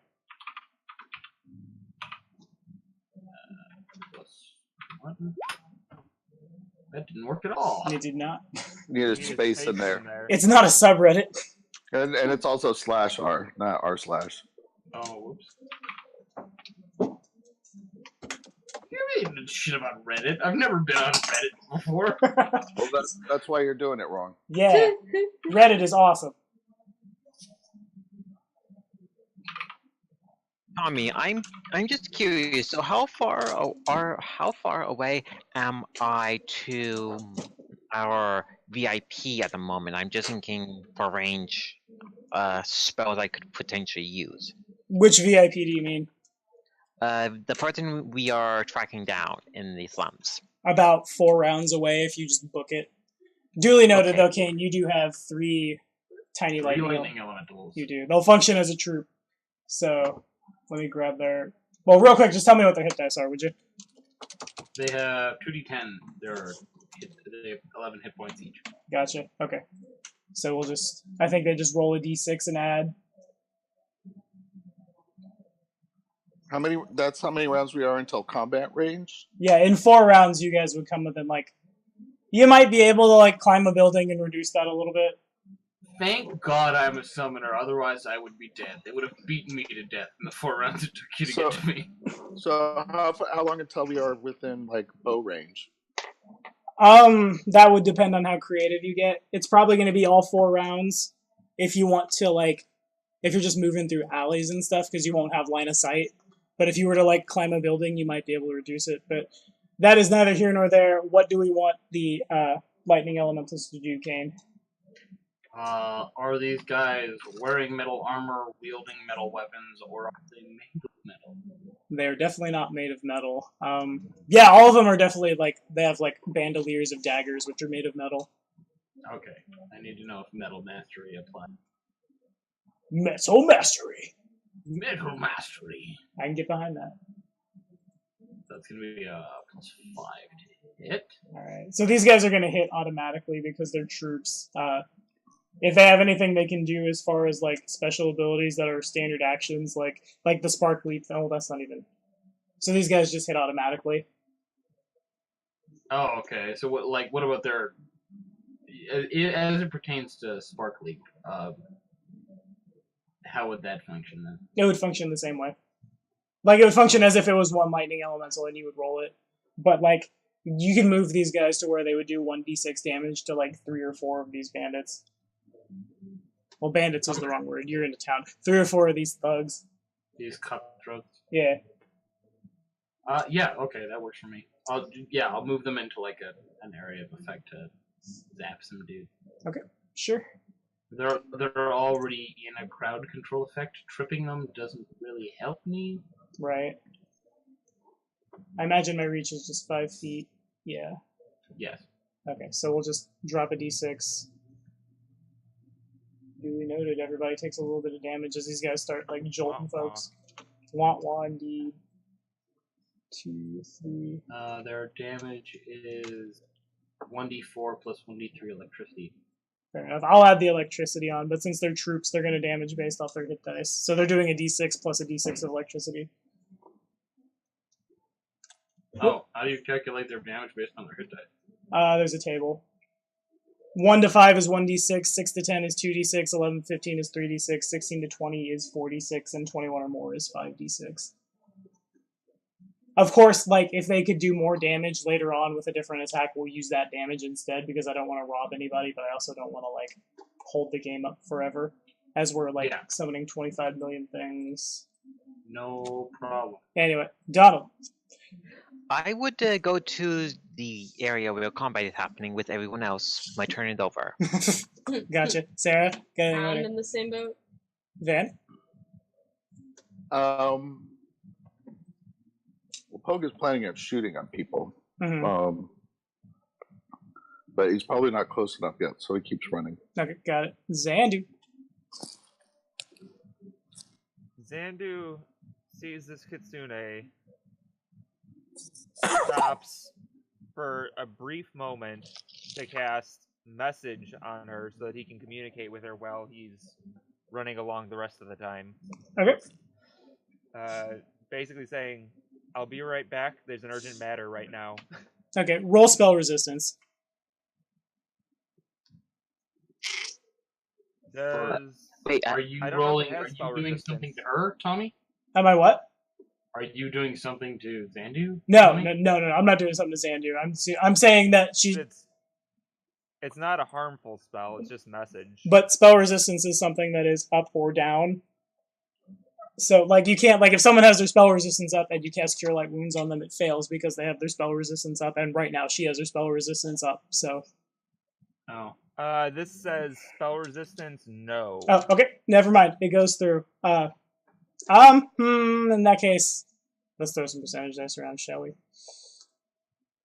Okay, with a bottle in each hand, she kind of, like, drifts out of her seat and makes her way out of the, like, crappy tavern, and she begins moving alongside you. She, as you get a little, well, rather, as she gets a little closer to you guys, you can see that when I say she kind of like drifts out of her seat, it's because her feet aren't touching the ground and she's flying. She, Oh snap! I guess I should have said that Raid and Yumil and the big elfin guy are following you as well. They're just like, we're nobles. We'll sit in the parking lot. No, they're following you too. This kitsune follows along with you, and Seems like big guy full size ought to get there faster, huh? he probably could, but he's following his charge. He's moving as fast as you guys are. Anyway, as the kitsune gets up to you guys, this kind of like awkward-looking, patched, gross backpack that she's wearing on her back, from like the top of it out pops a little, like a little frog head. It looks around a little bit and then just kind of like audibly just goes back in. The kitsune doesn't say anything, but she kind of just like falls in behind Zandu and starts following you guys as you begin chasing after your friend who had a teleportation mishap, who now I'm going to try to attack. Actually, I'm not going to try to attack you. I'm going to try to attack the elementals. Bandit says thank you through the message. Got it. You're gonna try to attack the what? We're going to try to attack the... Well, first we're going to try to make our reflex save is what we're going to do. Because 6 of us are still entangled. Don't they have to make another reflex save for every round they're in there? That's Or what... become entangled again? That is true. Every round you spend inside the entangle effect, you have to make a reflex, and if you're already entangled, you have to make an escape artist or a strength check to become unentangled. Okay. In that case, the ones who are still standing there have failed and everybody is entangled. Melee or ranged, it comes out the same. They're going to attack the troop. One of them... Well, these are elementals. I can't crit them. Yeah. What's my arm? 1, 2, 3, 4. 14... I'm being told I muted myself. My bad. Everybody fails their reflex save. Everyone is entangled. They're going to try to attack the elementals, and I think everyone just straight misses. The 19s, 3 19s connect. So, Yeah, their AC is not that high. But I'm taking substantial enough negs that I don't hit. So I add 3d this, and I add that for 3 attackers. I don't think that quite disperses them. Yeah, no, they have their hit points. So, the elementals take quite a bit of a beating. They begin, like, sparking in odd directions. Do they speak? I imagine they speak, like, Auran. Some of them probably, like, throw the bird. So do I. Some of them, like, throw the bird and start just, like, cursing these guys out in Auran. Damn, I'm the only one that can understand it. And you are the only one who can understand it. And now it is Francis's turn. Oh, bugger, what am I gonna do? These guys aren't dropping as quick as I may have initially hoped.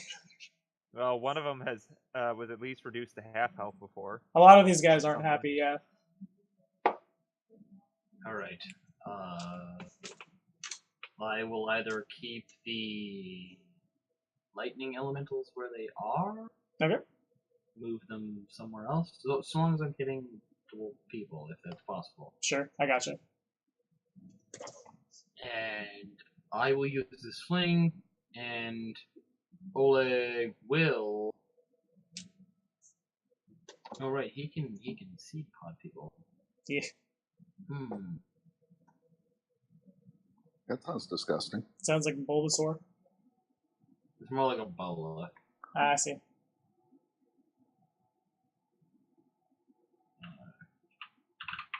God bless you. There it is, perfect. Okie dokie. I'm gonna roll that sling attack. Good. Alright. 19 to hit. Is there a particular one you'd like to hit? Anyone who's looking real unhappy. Alright, the guy who got hit with your pumpkin chucking, that 5 damage rather, is enough to put him to the ground.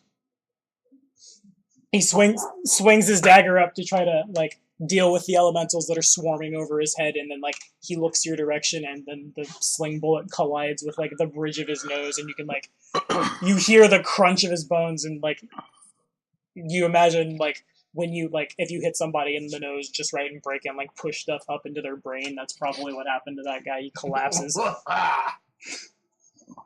Congratulations, true neutral old man. Evil laugh. Hey, that was a grossed out laugh. At least I am hearing my enchantment is worth the investment being paid off. Yeah. It's mostly the sack of magic stones. Anyway, is there anything else you want to do, Kane? Yeah, I'm just double checking what the seed does. That's what she said too, I guess. This is all terrible. Zip, zip, zip. I've got a very potent seed here that I have. We're professionals. We take precautions. Okay, so one of the bandits' cutthroats, one of the cutthroats who isn't entangled, I will hit with a seed. Sure. Or I Hit will him with try your to hit seed. with a seed. Yeah. Never fucking mind. You rolled a d10. Oh, No wonder. I don't know how that happened. I see the 1. Whoop. That probably hits somebody, yeah. We're It's targeting much their touch. Yes. So even without, like, because you're firing into melee technically, yeah, you definitely land the seed on somebody's back. What does it do? 1 point of damage, Yes. and is affected by Gordlesh's ensnare ability. Make it a reflex save. Okay. And I'm taking a -3 to that, I think, because I'm entangled. Isn't that right? It takes a -6 penalty, strength, and dex. Okay, so I'm just d20 plus 1. That's miserable. Whatever happens is going to be really bad. Okay, what happens? Okay, he's just further entangled. Okay. So let me read it then. The hard to do. I'll just post in. I see it. We're just talking ensnare. Yeah. Alright, so I'm gonna say, what is worse than entangled?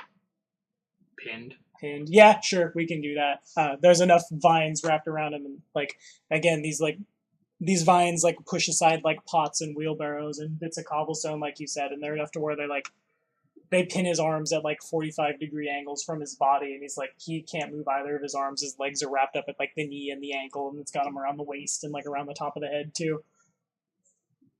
Fear me, I am Francis Root, the bondage druid. Yeah.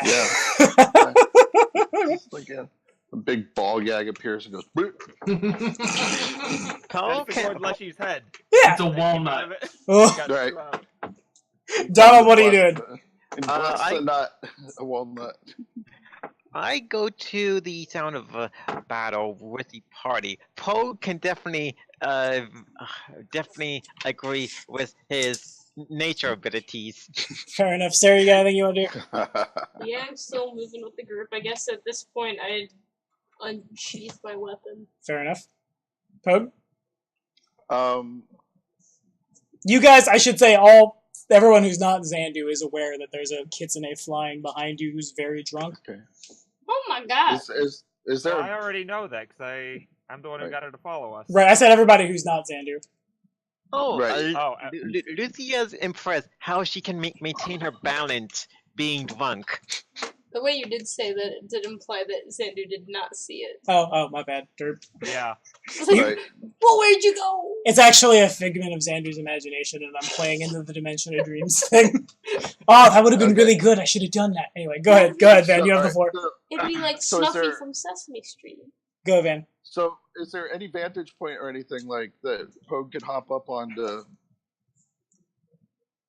I mean, like a second floor balcony or something that he sees, or I mean, as we're running, are we like coming up on a square or something like that, or what's the sense? As you guys are running, you're kind of like the buildings get a little more like disheveled and run down. Signs hanging outside of businesses are kind of like on one hinge, flailing really bad in the wind. There's some crates and barrels and stuff like that you think you might be able to like jump up onto and then maybe like grab a little balcony and work onto something's roof, but they're really they're really crappy looking. Okay, so nothing yet, really. Not really. Not without like Alright. risking a barrel like breaking under your feet or like a crate like the lid like falling in. Well, let's do this. Pogue's gonna roll perception, and if it's good enough, you're gonna tell me when he finds something that looks reasonable as he's running. How's that Okay, sound? yeah, sure, that's fine. 20. Duly noted. All right. Alright. So yeah, he keeps running. His goal is going to be to pepper away at these guys Gotcha. because he doesn't have the big guy to aid. Mm-hmm. Zandu got anything? You know, Zandu's focused, one thing at a time. He got her attention, that's what he wanted. Now he's heading back after Francis, so he's going to keep double moving. Understood. Then it goes to the bandits. Some of them are going to try to make reflex saves. Well, the pin guy can still make a reflex save. It's just really bad for him. So here's the ones that... Well, not +8. No, Tommy. 8 d20s, and I'll add what I had over here. They're all taking -3s. So yeah, nobody breaks out. One of them gets kind of close, but everybody just kind of like... Their move action, they just like flail about and struggle and are terrible. Now the guy who's pinned probably has to crit. He doesn't. So these guys again are going to attack the elementals. The elementals didn't roll their troop damage, actually. Hang on a second. I just realized that might be enough. That's relevant. A lot of these guys are not looking happy. They probably get quite a few of them. Because they're hitting everything in their threat range. Yeah, sure. At this point, it'll be that many. I need to hit an 11. I'm adding 1, essentially. So 2 of my attacks hit, I think. Right? Where's my... Oh, that's the elemental sheet. Why do I have... No, that's actually the gourd flesh sheet. That's even worse. Slam -1. No. So -6 to dex, so I'm adding 1. So the natural 18 and the natural 19 hit, but I think that's it. Yeah. So 2 of these guys hit. Not 3, 2. Plus nothing because they've lost all their dex. And that's enough to disperse the elementals. Some of them fall on the ground, sparking and fizzle out. Some of them, well, they all, because they fight till destroyed, so they all just kind of fall on the ground, sparking and shaking around before fizzling away into nothingness. And then it goes to Francis. A lot of them are like them. A lot of the thugs are really like worse for wear now, though. You could leave now if you want, guys. Make a check. Except they're stuck. Except they're stuck. Yeah. Well, I mean, yeah, you can't Surrender. You got to fucking say uncle, you bitch. I don't know, what kind of, do you want to like a diplomacy or? Your call. If you're scaring them, it would be intimidating. Yeah, but I'm real piss poor at intimidating. Diplomacy, if you ask nicely. It's your call, man. Social check of your choice. He says it with a scary voice, alright? That's all. I rolled 10. Alright, so I have... There are 9 of us. We don't add much of anything. Let me see if Entangled does anything to my... I seriously doubt it does. Your charisma? Who's has to be in charge to do, and a do on that. A do must do. Okay, so there's no penalty to my will save. Well, I should have just rolled the first one. It looks like we'll say to do.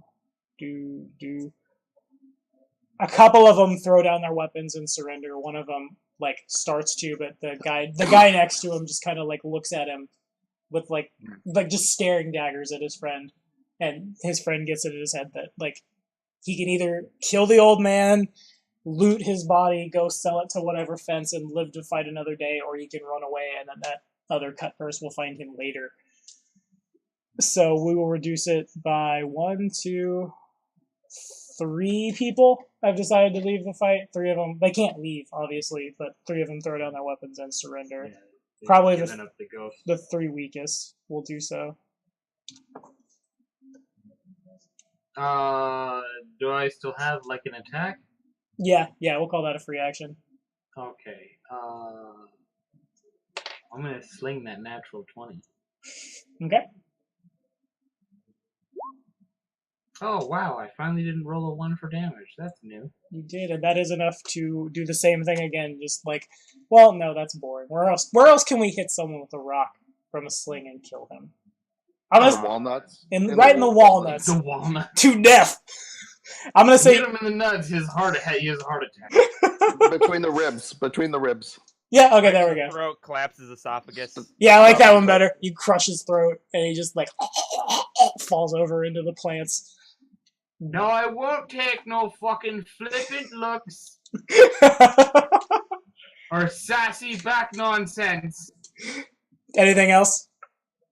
I want a clean break where a lot of you run away with your tails between your legs. All right, Donald, Sarah, Van, and Colin have one more round before you would get like within like the first range increment of a longbow, we'll say. And actually, you know what? Let me roll percentage dice. And the streets start to like they widen out, and a lot of the buildings they get. You're still in like the slums, but it's a little less hodgepodge, a little more like you get that feeling you can probably even like go so far as to hear the sounds of a man struggling, gasping for breath, and falling into angry plants. You get the feeling you'll turn a corner and there's like just open street and you'll be able to see them. These minions, at least they are not in a desert and falling into a monster pit. No Sarlacc pits here. Luckily, I cannot summon a Sarlacc. Can you eventually? That would be nice. I think there's something like it in the bestiary. But Donald, do you have anything you want to do on your turn? Nope. I Sarah? would follow along. Van? So, nowhere to shoot from or anything yet? Yeah, you can probably find a place. I'm gonna roll percentage dice one more time, though. There's a, like, ladder leaning into somebody's, like, I don't want to say balcony, because that's wrong, but I don't want to say fire escape, because that's also wrong, but it's kind of that same idea, just kind of, like, go out somebody's window and there's stairs leading to, like, the roof of what looks like a crappy apartment complex. Okay. So Pogo's running up them. Alright, sure. Make an acrobatics check. Because you'd have to, like, jump up and reach the ladder, and then, like, jump from the ladder a little bit. It's not, like, a humongous jump, but if you're trying to, like, book it, you would need an acrobatics check. And that 20 is more than good enough. Better be. Zandu still booking it? Yep. Alrighty, so then we're gonna just take this one. Well, I'll roll his d20 first. To Did I have to full move, or did I have to full move to get that? We're gonna assume you're still taking the run action as you just like parkour up the wall. Here's the roll for the pinned guy. The pinned guy is free. Okay. Wow, he needed that roll and he got it. He just and rips the vines to itty bitty little pieces. And I have 4 more who need to get a 20. And none of them break out. Okay, so this one guy is just gonna... Actually, I'm gonna have him make an acrobatics check. That's what I'm gonna do. Let me see my sheet. Well, he's still got some fight in him. He's still got some fight in him. Oh, But he doesn't have ranks in long. acrobatics. Why doesn't he have ranks in acrobatics? Well, he's got ranks in climb. That works.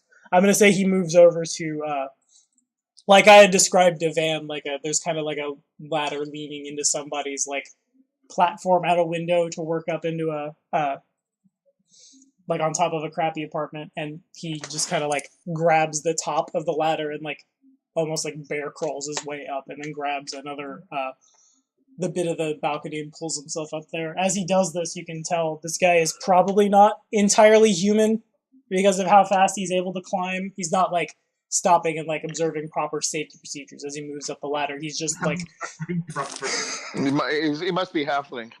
I've worked at enough factories to know there are proper safety procedures. Though he just kind of like, when I say bear crawls, that's probably really accurate. He just kind of like forces his way up. And then that's a double move for him. Everybody else is going to try to hit you, but they're taking pretty big negs. Actually, I think they need to take more negs than I'm giving them. That's 2 1s. 2 of those daggers go into the guy who's climbing. Nice. They both, I'm going to say they both automatically hit. The vines and the roots sort of, that's when they constrict again, and the throwing arms just are. They like get whipped back, or one of the vines like whips up and like slaps the knife and like curves it just enough to where it collides with this dude.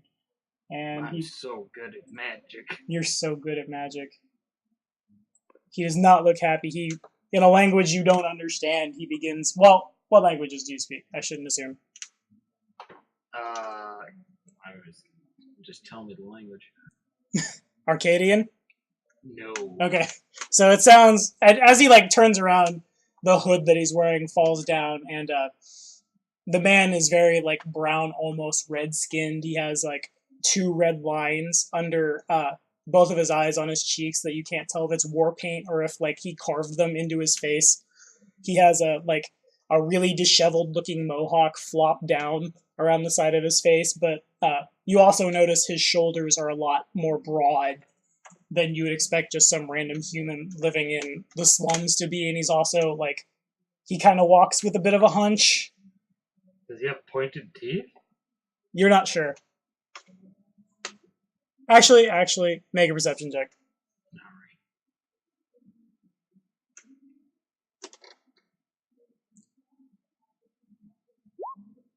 24. He does indeed have pointed teeth, and you also see like he like flies the bird at the people who threw daggers at him, and you can see the fingernail on the end of that bird finger is clawed as well. Oh, I didn't know they let Kuru this far inland. Is there anything else you want? Well, that was my turn, so now it's your turn. You know what? I'm not. You remember what I just said about Baxas? I don't think I feel a real particular kind about that. And I'm gonna let I'm gonna let Oleg go first. Okay. In with the seed pod. Understood. That's a 19. That does hit, yeah. Alright, it's not a very high DC, but a reflex save. I think the DC is like 12. Alright. And now I have all my decks back because I'm no longer entangled. It's not a very high DC. Is this the guy climbing that has his Nope. dex back? Yeah. That's still, is that a 6? It is a 6, yeah. That's a fail. He's entangled again. Fair enough. And he takes 1 point of damage. He does. Seed. Does he fall off the ladder? Or is he roped to it? Those are both good. We're gonna say higher he falls. He does not fall. He's like tied to the ladder. 47. Mm.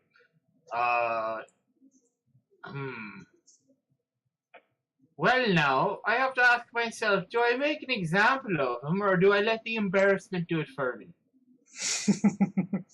What do you think, boys? What do you think? And he'll give it a second to sink into the other guys that are still trapped in the mess of vines. Alright, make a social check. A social check? That being bluff, diplomacy, intimidate, your call. Oh, okay. I get you. Ah, damn it.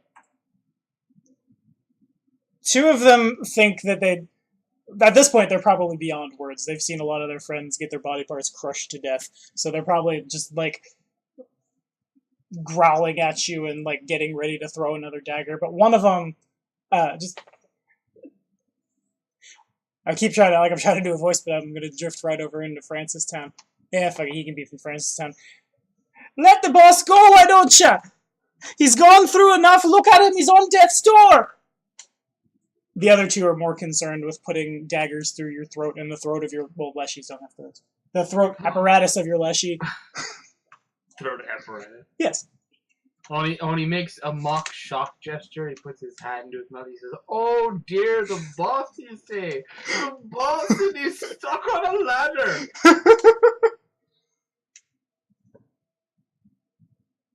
Is there anything else you want to do? Yeah, there'll be another sling rock.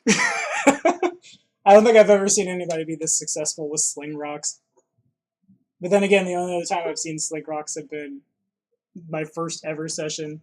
Who are we targeting? That's the guy on the ladder. The guy that kills him. The Kuru. That. It's a 17 to hit an entangled man on the ladder. Yep, you got him. And the 8 damage drops him. Oh, it probably boys. it probably a little less hits him more than it hits, he tries to dodge, it hits him in the arm, and the process of him dodging pulls the ladder back. And that's enough to tip it back and he Nice. falls backwards, collides with the floor. Oh dear boys, oh dear boys. Without a leader and without a hope. Is that all? Somebody's gonna get a crit on you if you're not good. I'm pushing my luck. Just leave me be. You are. I'm going to go ahead and pass to Donald. Donald, Lucia turns the corner and sees this entire mess that I have described. You probably turn the corner right around the time there's a loud just flop as a ladder collides with the ground and somebody's just broken. Okay, so in a very authoritative Cheliax noble voice, I command the ruffians to cease and surrender. Okay, sure. Make a social check. Finally, someone with a fucking charisma scar. Oh, wait until Poe gets there. This is important, and I'm going to use my hero point, so going to boost that. Is it a plus 8? It's a plus 8 before the roll, a plus 4 after the roll. Isn't that? Okay, I'm going to re-roll again and then plus add a modifier.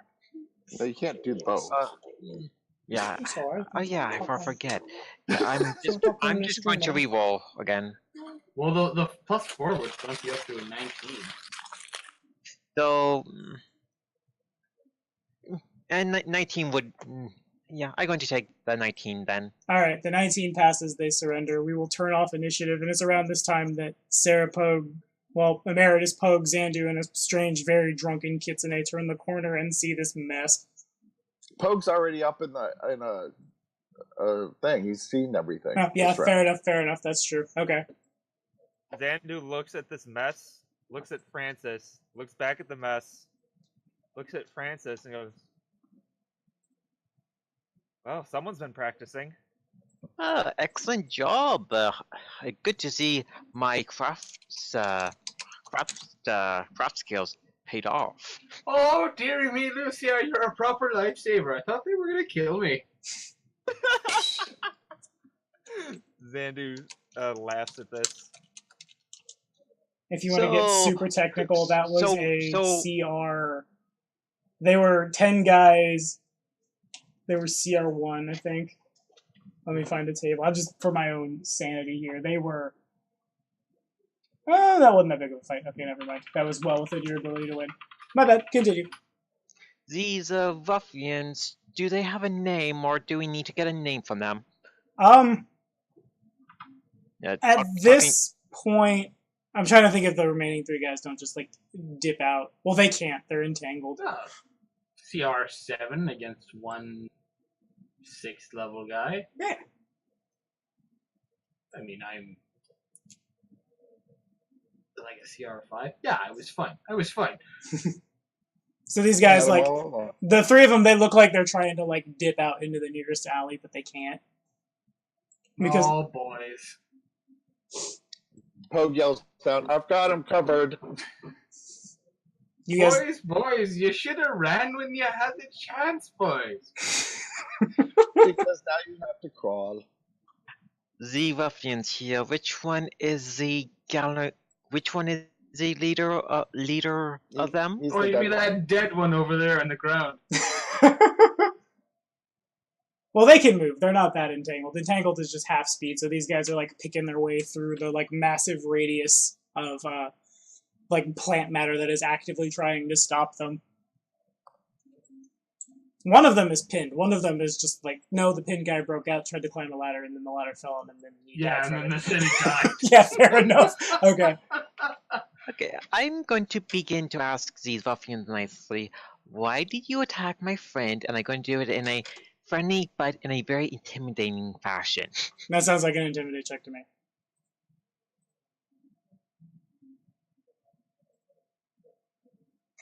Alright, well that's going on. Francis is in the background with the whole like, oh, you did such a good job! He looks up and just, ah! I can't make Studio Ghibli noises better or as well at all because I've never seen any of it. But as you guys, yeah, pretty much. So while I am being nice in a very intimidating fashion, I would assume they are not receiving the message I'm trying to give them. They are not concerned with listening to you. They are concerned with getting out of here as fast as possible. It won't be too long before they're able to like move out of the vines and escape. Zandu will look at them and go, "You guys do know we have a sniper on the roof, right?" They Yeah, look it'll up. be a while. Entangle is a minute per level. Yeah. Let me see what my character sheet says I can do. Where is my character sheet? Watch me have deleted it. Poe Alright, yells down, can I shoot him yet? Well, I mean, I'm not going to Zandu will stop make you. an intimidate check. Go for it. Poe, if you want to shoot, I will move. Oh man, that sucked. A couple of them. Okay, I want to help. A couple of them throw their weapons down and surrender. Alright, don't shoot him. One of them is very content to just get out of here as fast as he can. And do. What's your names, boys? Can I have Pogue make a stealth? Well, Pogue yelled out loud. He's aware of where Pogue is. What are their names? I mean, the last time I went to a name generator, it ended really badly, but let's do it again. Just give me like Kevin, John, and Steven. That's so boring. Well, they could all be Kevins. They all failed about as hard as most of the people that I know named Kevin. They, There you go. Street urchin name generator. Yes, it comes up. How about names? Biddy, Michael, and Paul. No, we could do better. This is Fantasyland. Snap, crackle, and pop. Let's see. Rice Krispies. What are the name of the Keebler elves? Winking, blinking, and not. What about Bibbidi Boppity and Boo? Bibbidi boppity. okay. They're all just suddenly like powerful You go. spellcasters, and they start just raining like power word kills down on all of you. Ah! We'll Well, say named Joe. all these names are really bad. Why are all these names really terrible? We'll say one of them just my name's Brom, sir, and somebody behind him just my name's Chief, and then My name is Jeff. My name is Skippy. my name's Chief. No, the other one doesn't answer and is continuing to just crawl away. Okay, If I'm. you don't, boys, if you don't give me an answer, I'm gonna have to drag it out of you, boys. They're just like they're too busy just peeing their pants at this moment to give a whole lot of super information. In the meantime, Zandu will turn to the Kitsune and psychically, through the message spell, ask her name. Okay. So Pogue wants to know if he shot the ground right in front of the dude trying to crawl away. Okay, you're not trying to kill the dude because you would have killed him probably. No. Okay, yeah, you definitely hit the ground just like right where like the dude crawling away is like his hand would land and just suddenly just arrow there. Probably actually like between his fingers. Yeah, he's like this and then like between his like bird finger and his ring finger. Just boop. I am going to get closer to the person trying to flee and kindly stop him. And If you kindly move- stop him. Yes, if you move, my friend on the roof there, he's going to shoot you. If you move, you're going to die by me. Alright, make a by check. my So intimidate. You gotta let me aid on that one. Yeah, Zandu will aid by snapping his whip. Okay. So it would be 23 for intimidate. Alright.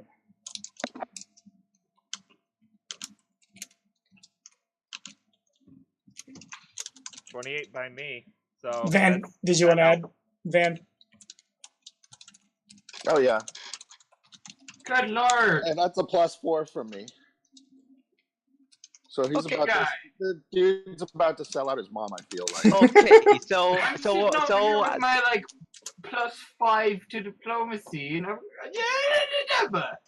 okay, so as I begin to intimidate, the item I got from the one monk transformed into a nice, nice slashing type of dagger. If you value your life, you're not going to move, and you're going to be there, sit down like a good person. Like a good Zandu's person. barely paying attention. He just sort of heard what was going on and snapped his whip to help. Just kind of casually. Cha!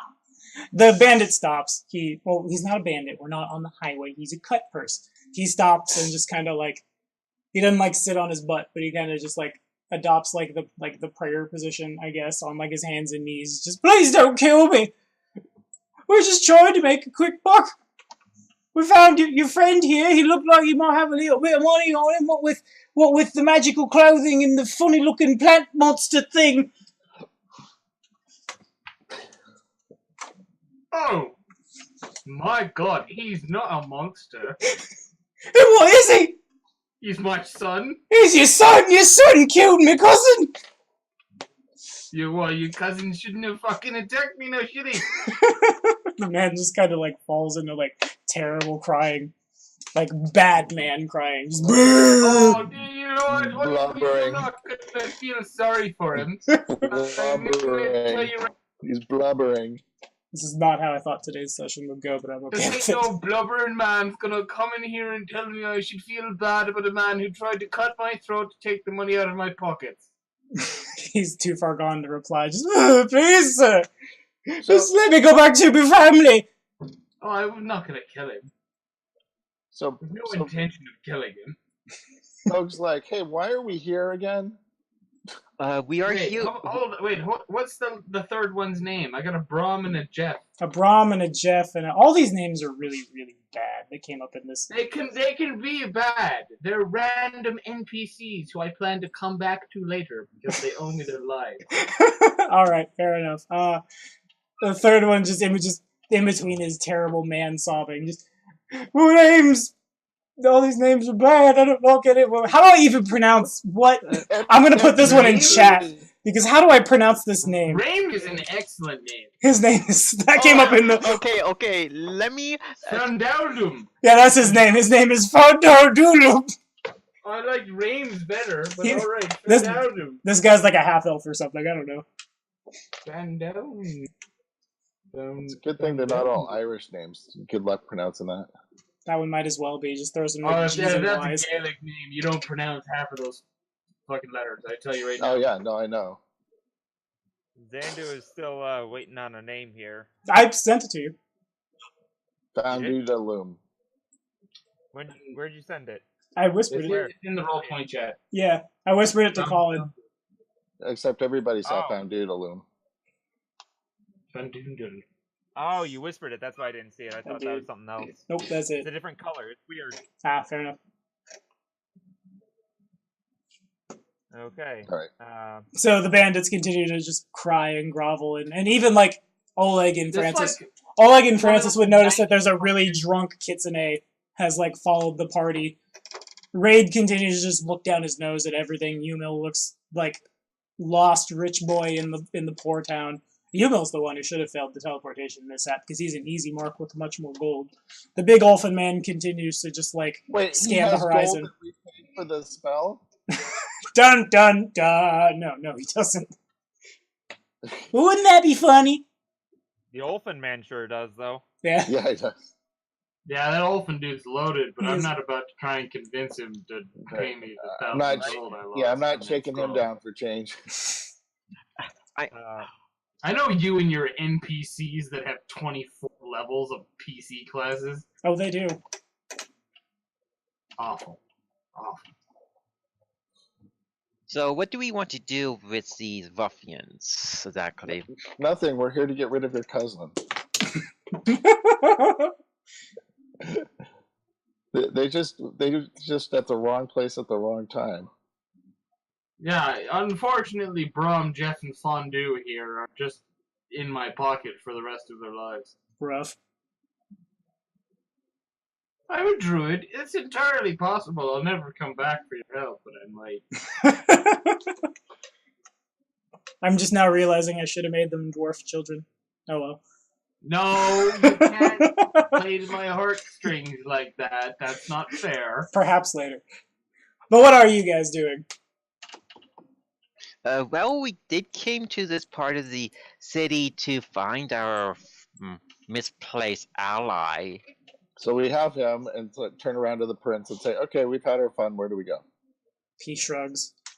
I'm just as lost as you. You took off running, and I assumed I was supposed to follow. Raid scoffs. I meant, where are we supposed to meet your people? I have no idea. What? Is there some sort of diplomatic center here in Absalom? Make a knowledge check. That's convenient. There's going to be just like a Chelish embassy just hanging out.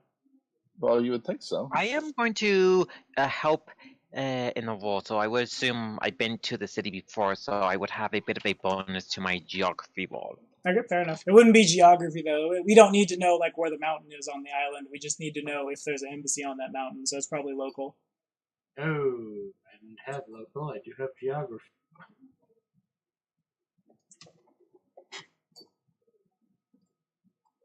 How about like a history or something, too? Knowledge local 25 plus miscellaneous modifiers. Okay, so I'm going to say there's no like formal embassy because Absalom is neutral ground.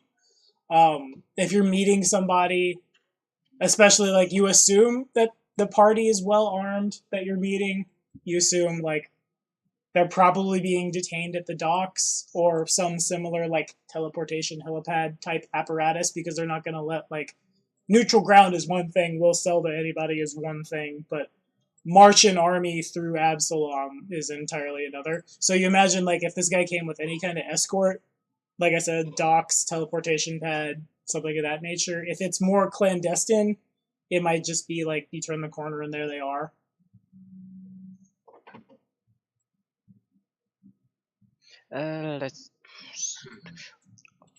Would government building have any type of records on recent groups that came in?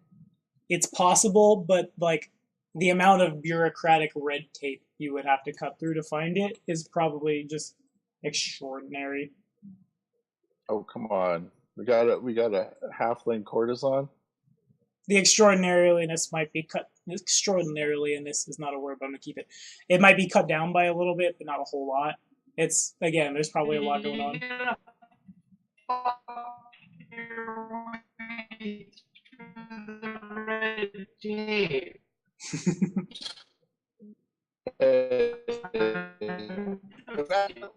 You'd be amazed how much they like the rest. I'm just All in the service of Calistria. You know your mind. I like that. That's a good one. Name for the person we are to have the trade-off conversation with. Then my internet cut out at the end of that. So I mean, I picked you guys up. I picked up all in the name of Calistria, but most of that was just robot up and down and up and down and All up right. and down. Well, I'll say this to Pogue. The bears you deal with are a lot different than mine. Yes, they are, especially when they're bear. Ugh. You Mel, do you know the name of the person we are supposed to talk to for this trade-off to happen? I have no idea. All right, is there a bar nearby? Is there a tavern? We're gonna go to the old trope. There is. Who's got it? So, Actually, the closest bar was 4 rounds of run action back. Well, like 3 rounds of run action back where that kitsune had come out of. all right. She, like, even probably from where you are on top of that building, she just reeks of alcohol. Oh, jeez. Yeah, I was meaning to ask, a couple of minutes ago. Not to be rude, miss, but who the fuck are you? She burps audibly at, like, the top of her, like, ability to do so. As she does so, a little bit of, like, fire comes out of her mouth. 5 points. She, 5 points? Doesn't answer my fucking question, though. I'm trying to think how I want to I don't have a voice for this character, and I'm scared. Well, Drunk. the only voice I have for this character is ah. So I'm just When gonna. all else fails, Did it very a badly. will do. My name is Zuela. And as she says this, she tips forward, and you guys see a little like frog head pop out of this terrible patched up backpack, and it looks around and just like ducks back in again. Just Hi, and who's your friend? that's. Oh, I keep going into Francistown. That's Persephone. You gotta come on out of here. And she like reaches into her bag and pulls out this little Gripply. Like when I say little, she's barely like. She's definitely less than 2 feet tall, but she's pretty wide. She's pretty, like, as Gripply likes its food, we'll say. It's like Fat frog. morbidly obese frog person. Morbidly obese. Yeah, bring that back, huh? I saw you were in trouble, and I wanted to help. It looks like you got it, though, so I'm gonna go back to the bar now. Persephone just... Do we have to? Yes, we do. It's okay. And she begins like, you'd think she'd careen into a building, but she's able to like Super Saiyan style fly like up over the buildings with like perfect aerodynamicness despite her very drunk self. She can also pass this field sobriety test. Yeah, probably. A private message there. I see it. Well, the thing is, when you're flying, are you considered a motorized vehicle? If you go vroom, vroom, vroom, vroom, vroom at the same time. So I'm curious, Absalom, are there rules about drinking and flying? I'll make an knowledge There's check. definitely if there's rules against drinking and driving, there's definitely rules against drinking and flying. I know in Grand Theft Auto 4 you can't pilot a helicopter while you've been drinking, so... 18 for local. Probably you can get a DUI for being drunk while on a bicycle. There are probably rules against like public drunkenness all throughout Absalom, but you guys are in kind of a seedy part of town, so like you imagine if someone was going to get arrested for public drunkenness, they might have first gotten arrested for trying to steal gold from an old homeless man. Right? Right. What are you doing around here, fucking Rob, Jeff, and Fondue? Trying to steal from an old homeless man and his weird, ugly child? So why don't we ask them nicely if they know anything about somebody showing up from Cheliax? Okay, make a social check. Zandu enlists himself politely from the group and Yeah, I want to follow her to the bar. Okay, got it. 32. 32. We don't know, sir! And they're still just kind of like, now there's a drunken fox monster flying around. We don't know if a boy from Cheliax has come to Absalom. We know sometimes they like to buy our weapons, sometimes they come by when they're trading down to Garoon, but we just don't know, sir. Have you heard any rumors about foreign dignitaries or a strange party that there might be a mark on or something?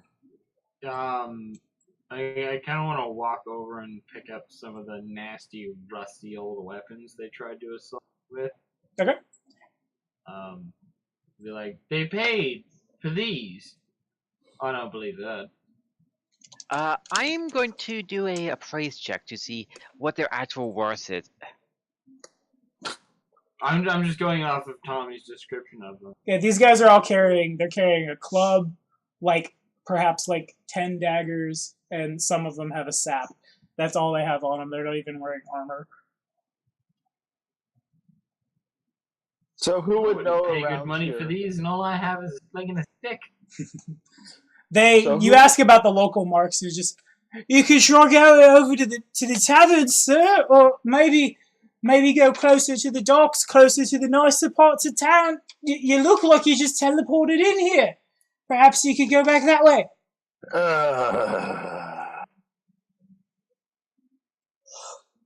Poke size of them. Alright, they're worthless. At this point, Zandu has taken off for the direction of the bar. So I guess he Yep. follows the bar. Okay. I go to the bar as well.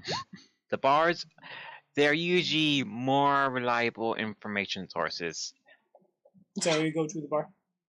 Okay. Zandu will get a drink for himself as well. All right. So you guys enter the bar, and like as soon as you walk in, yes. Okay, just one last thing before we leave these trash bags in the alley. Mm-hmm. Whichever one of them's most injured looking. Okay. I'm gonna walk up on him. I'm gonna grab him by his neck. Whichever one's the most injured looking, I'm gonna kill it. You should check the dead one. No, I'm gonna the one grab with him the by his. scars I'm on gonna his grab face. him. Sorry, what? The leader. One with the crazy scars on his face. The one with the crazy he's scars on his dead, face is though. very dead. He's dead. He's very dead. I made Yeah, but sure. he might have loot. Okay, I'll look to him after. But whichever one of the 3 that are still alive, out of the 10, out of the 7 I didn't murder, Mm. grab him by his neck and stand him up a little. You know, just make sure his back is straight and he's uncomfortably tall right now. Okay. And I cast Cure Light Wounds. Okay. And I says, there's gonna come a time, boys, when I come back here and I ask you for something, and you're gonna fucking do whatever I fucking tell you to do. Do you understand me? He nods. Thank you, sir. You can see like bruises from the like, well, actually more like burn marks from lightning elementals buzzing around and begin to heal. Our druid's a Saudi. Yeah. I guess I go just I guess before going to the bar. These ruffians' appearance doesn't look all that nice. I'm going to cast prestidigitation on them quickly, so they look a bit more nicer when it comes to appearance. All of the street thugs' hairs are magically combed by the power of Lucia LaCroix. Yeah, sure. Yes, my character doesn't like ugly faces or ruffians that do not take care of their appearance. I feel like we already knew that Lucio was incredibly shallow. Now you've confirmed it for us mechanically. Driven it home. What would you expect a noble to be snobby and not care about things' appearances? Yeah. That's the kind of thing that Pogue would do. Jeez. All right, Pogue I'll uses slap. prestidigitation to clean up too. Yeah, I'll slap a Cure Light Wounds on the other 2 as well, and just send them away. Okay. I've got their names. Fair enough. I have a rough idea of where they live in Absalom. They certainly hang out in this shitty area now. Alright, so you guys go to that bar, and as soon as you step in the door, it gets, like, really uncomfortably loud, as if, like, there's a, like, to prevent breaking noise ordinance, there's, like, the place has been, like, silenced all over the place. You walk in, and that kitsune is, like, awkwardly at the top of her voice singing, just, like that. And, she has a flute. She's trying to play a flute. And, like, she brings it up to her, and she kind of, like, occasionally toots a little toot, and then goes back to the, but you guys all, like, it sounds really good. You don't know why. You don't know, like, you have no rhyme or reason why you think, it might sound good, but you feel, your spirits lift as you come into this bar. You feel a little more, like, not like you just had to race to save a friend and beat up a bunch of street thugs, more like everything's just kind of going your way. You feel inspired. Save a friend? He did his own saving. We were just running. Yeah. I mean, I appreciate the effort. Don't get me wrong. The effort was on your part, though. I was very flattered with the expedience to which you ran to my aid. Pogue knows that there are people throughout the world who, through the power of music, are capable of inspiring people to great deeds, and you imagine this kitsune is one of them. Right. Especially because Pogue's an archaeologist as well. Yeah, fair enough. Yeah. You get the feeling she might cast off the same spell list as you. I might. Sweet. I don't really. I've never gotten an AC bonus off of it yet. She has the same spell list that I do is if I ever actually got to like second level to cast it. Yeah, fair enough. All right. Okay. So. Sort of in the middle of this, Zandu is psychically asking the message I sent you a little bit earlier. She tells you she doesn't have one, and she hasn't seen any of the kitsune in the area, and she does not have a last name. Everything comes through very like foggy and like staticky, as if she's not quite capable of maintaining the message. Gotcha. Or she just blurts it out loud so that we hear it. I don't have a last name. I don't think his character had a last name. Yeah, no, didn't have a last name. Seems out of because that character never asked. Oh well. So we came into the tavern here to gather information. So how about we begin to ask the bartender? Generally, the bartender knows important information. Sure, go. You know what we need right now is a singing troll. Make a perception check, Donald, would you? You go up to the bartender.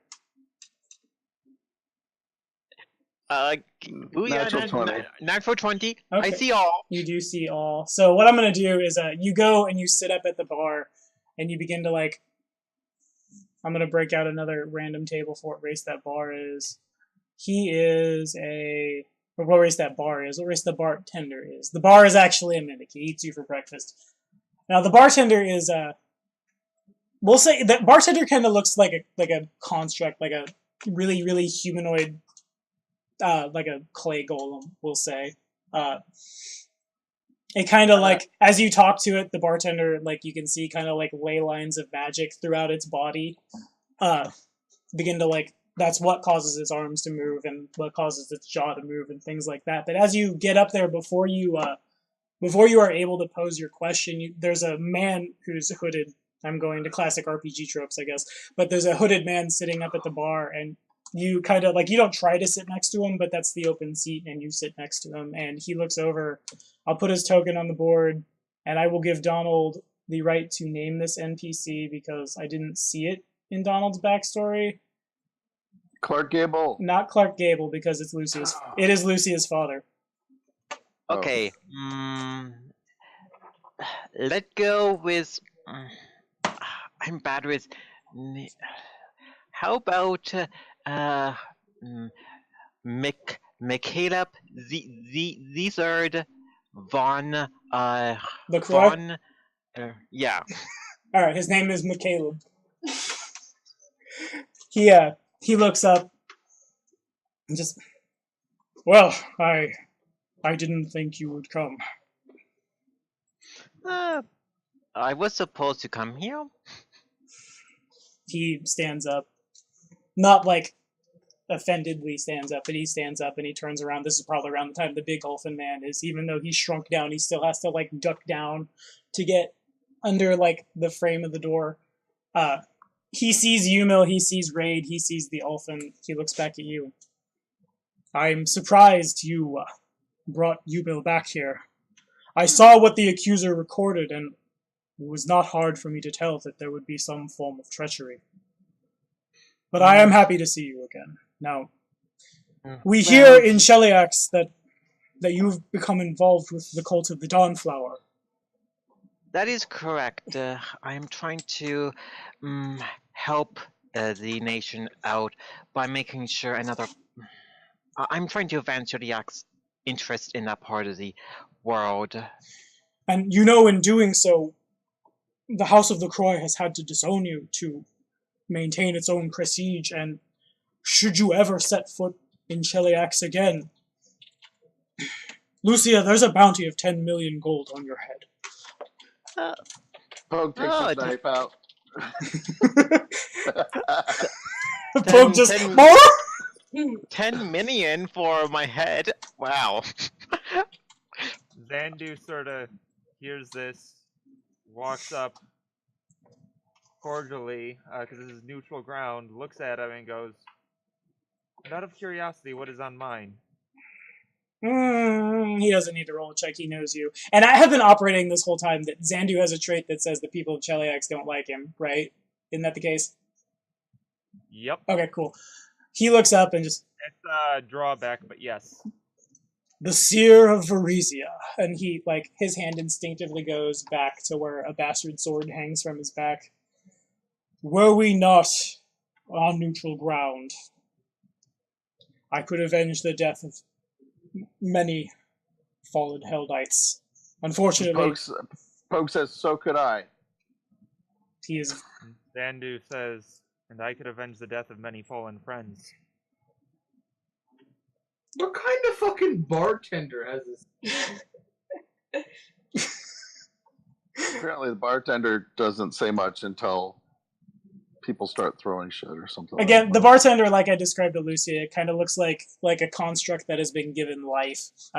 It moves its arm, and you see like runes run along its arm. But like you imagine that's magically like powering it forward, like gears, kind of. Oh, is that not? Sorry, I thought we were talking. Nope. No, we're talking to her dad. Yeah. Oh, okay. I left the room for a second. Right. Who is not a bartender. And his name is McCaleb. Okay, Um, call that a new claim. Caleb, the one. You call your dad by I- his first name.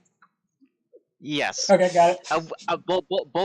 Both of our my character and him, we are both adults, and it would be appropriate to call each other by their first names. I don't call Especially my being name disowned. I mean, maybe if you hated each other.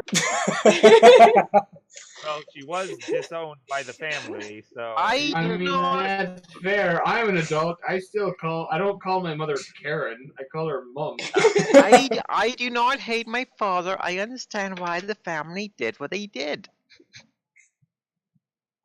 McCaleb. That's an. I know his actual name because that's another Lordly Caliber token. But now, Okay. now his name is McCaleb, and he gets up and he walks over to Yumel and he begins like pulling the ocular pat down. Just, are you okay, Pritz? Yes, McCaleb. I am fine. Thank you for coming back for me. McCaleb turns to face the party and. Well, actually, he's gonna face, more specifically, he's gonna face the Seer of Varisia, with, like, side effects may include his own daughter. Name your terms. Wait, what? You lost me. He asks if you would name the terms for the release of the prince. Ooh, how much can we get?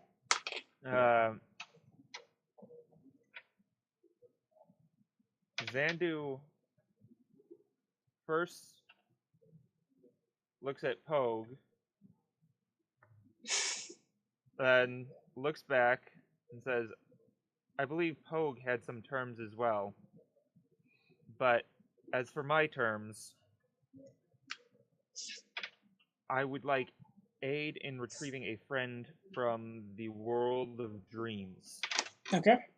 He nods. And Pogue pipes in and says, mine is much easier. Just free all the halflings. Anybody else want to add on to that? And I want my money back for the spells.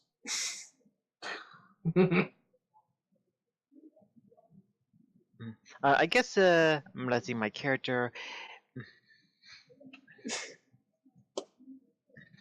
I guess Lucia would gain favor with Poe and ask if her father can help in the request, freeing the halflings. He nods. Say, I may not have. I may be a black sheep, or would be a traitor to the family, but halflings, they are people still, and they deserve the respect and the right to have a life besides serving under us. Still, He nods. Pogue is looking at her like, who are you and what have you done with Lucia?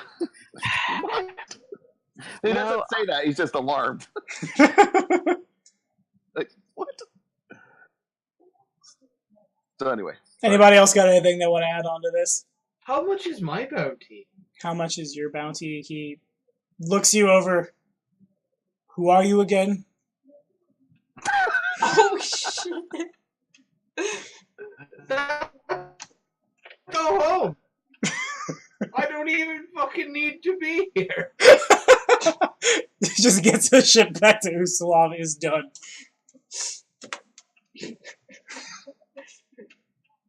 That's literally the best news I could have. Who the fuck are you?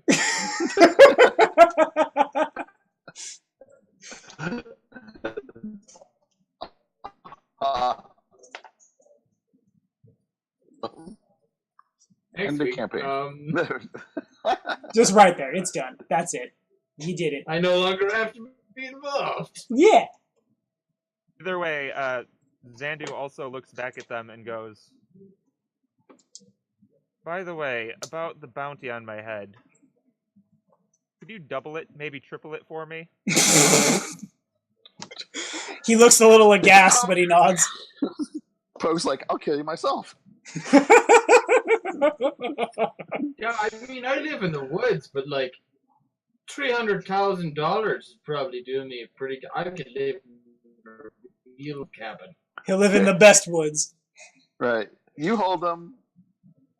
I mean, so my bounty, it's 10 million gold. 10 million gold. With 10 million gold, I could finance an empire. Have my own empire. Be queen. Better go turn yourself in then.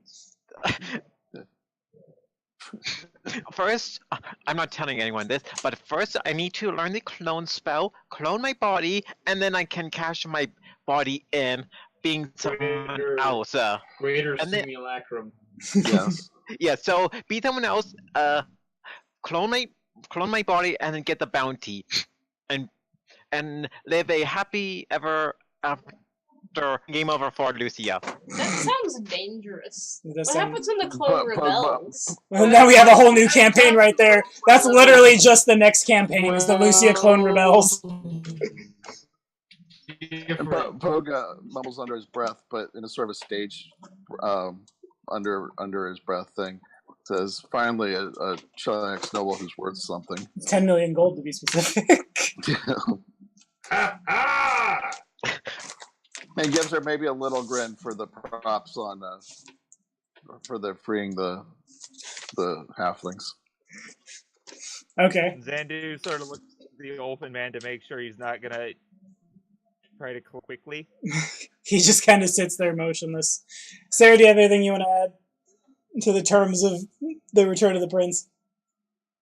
I probably just keep quiet. I really don't want to know my bounty. It makes me a little uncomfortable. Fair enough. Okay, so McCaleb, he snaps his fingers, and as he does so, a little imp materializes on his shoulder, and you can see the imp is like furiously writing. The scroll is the size of like a normal people's scroll, but so it's really big and awkward for the imp, and he's like balancing it with his tail as it like flops out of his hands, going down onto the floor with all this like what you imagine is just really big, bad, egregious like contract writing. I have been authorized by what is his name? I've got the Ogre Battle 64 strategy guide sitting. Okay. By King Procus Lacroix. He looks up. I am sorry to inform you, my dear, that Abigail of House Thrune has passed away. King Procus, which Lucy at least would know as Yunel's father, has authorized, as like the imp is just furiously scrawling, the following. He looks at the imp stops writing, the imp like flaps over to probably Zandu, because Zandu's being all super cocky here, and Zandu interrupts really quickly and say, "Oh, and leave the friend that you're rescuing out of my bounty, whatever you do." Do you speak Infernal?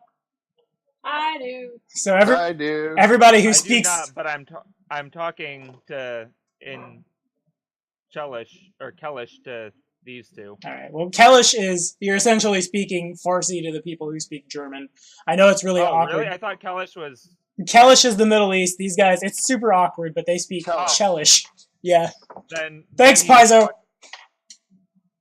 Then he's just talking in common. Okay, Sorry. fair enough. In Infernal, the little imp, as he hands the contract to Zandu, just... We'll see what we can do about your friend, but we don't make any promises. Here's the contract. The imp flaps over and like sits on Yumil's shoulder and begins like whispering in Yumil's ear. And Raid and Yumil and the Big Dolphin Man make their way over to Big Caleb, and they all just like without a further word, McCaleb puts a hand on Yumil, puts a hand on Raid, puts a hand on the Dolphin, and they make a big fancy happy circle, and all four of them teleport away. What does the contract read? Make a linguistics check. Did you see I that? have comprehend languages as a spell, so I will use that instead. Okay. I think I would still like to call for a linguistics was check. all- I'm actually going to help you with analyzing the contract. Me too. You guys can read it. There's no like you don't have a problem reading the language that's written, but I'm asking for a linguistics check because that's how much like Oh, gotcha. crappy contract jargon is going on here. Gotcha. Yeah, make a profession lawyer check. Pretty much. 28. Profession courtesan. No, courtesans don't do no reading. So we've got What are you 28. talking about? Courtesans Dang absolutely it, do. wrong one. They mostly do sucking. Throwing stuff at me, and I pushed the wrong button. Zandu proceeds to find like a dog under the bar. Just come here, puppy. I need to read this. So Oh, that's terrible. that's good enough. So we have the highest one. We'll say the profession courtesan is fine. So 29, 31, 33. Does anybody else want to roll linguistics and add into this? There you Sure. go. 35. I think Sarah has it as a class skill. I definitely have a class skill. I actually have ranks. Wait, why do I have 2 ranks?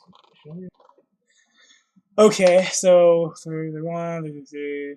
So that's like a 37. Okay, so there is a lot of like unnecessary introductory paragraph and like sub-paragraph B, 3rd section, 5th, blase, but the contract seems to be like pretty straightforward that you guys are going to get what you want. Like the nation of Cheliax promises to like when it can find the time to release all the halflings, and when it is able to find time to search the dimension of dreams for any potential prisoners. There's a lot of language that indicates like they'll do it when they feel like it, but like it's on their incredibly long to-do list, essentially. And does it specifically state that the prisoner from the dimension of dreams is to be returned to Zandu safely? Kind of too late now, huh? Does it? Let's see here. It does not. There's a little like sub-paragraph that references another subsection that references like some quote from some book somewhere that references something, and back and forth to like if they were to find this prisoner, like, well, really more the subtext of it is that like Cheliax reserves the right to collect any bounties on any individuals who have gone against the wishes of the Empire, and the bounties against the wishes of the Empire supersede everything in this contract and stuff like that. It's really like you have to really dig in there to find the part that like they're gonna do what they want in the end if you're the bad guy. There's also a little bit. There's a couple lines just like pulled directly out of the Communist Manifesto. Pretty much. There's a little bit at the end that says, like, by order of King Procus LaCroix, the nation of Cheliax shall not send its armed forces to aid the Empire or to hinder the cult of the Dawnflower in any way, shape, or form. The language it speaks in such a way that like that doesn't mean they can't do what Yumil did and just kind of show up as individuals, but it very clearly calls out that like Cheliax isn't going to send an army of Hell Knights to assist the nation that they serve.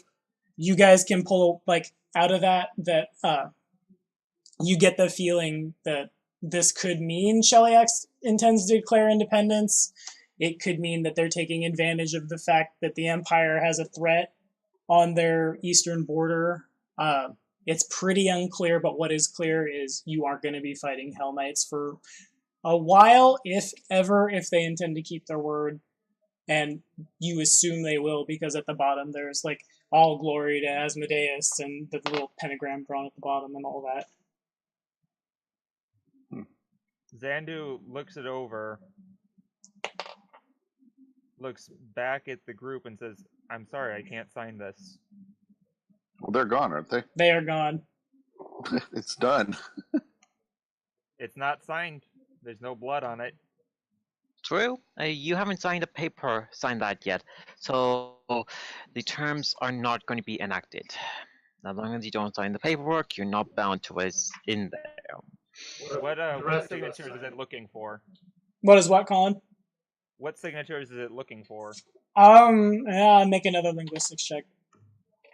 Well, I think with signatures, it'd just be like a little X line and then like the name underneath it. Make another linguistics check. Okay. Do you want help with that, Wolf? No, he's got it. No, you can help him. There's nothing saying you guys can't eat Yeah, it. there's nothing saying you can't help.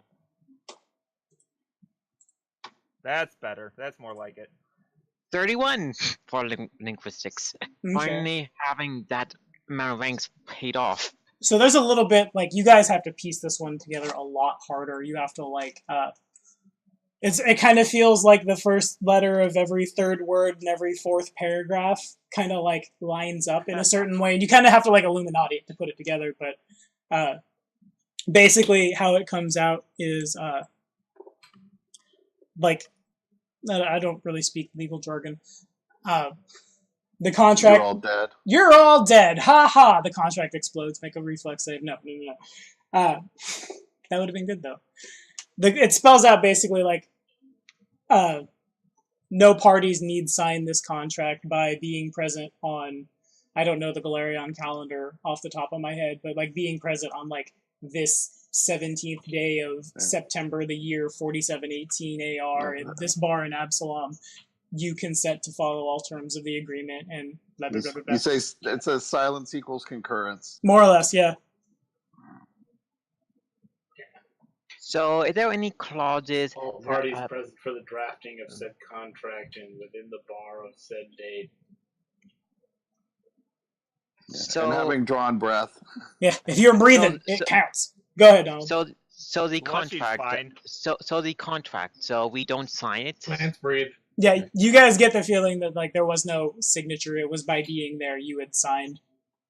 Yeah. By like showing up and returning the prints, you had agreed to enter negotiations and thus had agreed to whatever was written on the paper and blase blase. It's a really sneaky way. Technically did not agree to these exact terms. It's a very, very sneaky way of getting Cheliax the like legal power they needed for this. Right. Okay. So, in Lucia mind not telling anyone this, I am impressed by their action, how they went about this. Lucia plan sort of paid off in the long term so far. Fair enough. Poe got more than he thought he could get from him, even so. Well, I mean, Lucia knows she can never ever go back home, having a bounty, so she might as well make a good, comfortable life in the east somewhere, or some corner of the world where she is not going to be bothered. Poe stops it. He looks around. Basically got the opposite of what he wanted out of this. Right. Poe looks around and says, "Did anybody ask for teleport scrolls back?" Nobody did. Actually, what I'll do is talked over me. What I'll do is like that Kitsune begins to like drunkenly stumble and well, she's probably been drunkenly stumbling this whole time. She drunkenly stumbles in your direction. As she does this, you guys begin to hear like people in the bar realize that you aren't just random people here to drink, and that you have something to do with the rebellion in Qadira, and you guys begin to hear like hush whispers about, well, I wonder if they know what happened to my cousin in Galt. I heard one of the noble families in Galt declared independence, and that the elves of Kynan have left their forest, and that the the educated in Andoran have begun to write treatises on why imperial forms of government can never work and why democracy is the only answer. And as this is all going on, the drunk Kitsune, she moves forward, and she falls forward in such a way that she is able to like somebody with her nose, somebody with her tail, somebody with like pinky or toe touch everybody in the party. And as she does so, she like awkwardly, while playing Twister, clicks her heels together. And as she does so, you guys find yourselves teleported back to the forest with your troops. Everybody's a little surprised. to see you guys show back up again without the prince and with a crazy drunk kitsune woman. She burps incredibly loudly and then teleports away. And that's where we're going to call it for tonight. Thank you guys so much for watching. Hope you enjoyed the random bandit fight that wasn't supposed to happen, but the percentage dice said so, so hey, why not? Again, we've got a giveaway going on. The link will be in the doobly-doo for said giveaway. And if you haven't, go click subscribe, excuse-moi, on the Inn of Planar Crossroads YouTube page so Kane can GM something. As always, like and subscribe for more videos. Say goodbye, everybody. Goodbye. Goodbye, everybody. Bye, everybody. Goodbye.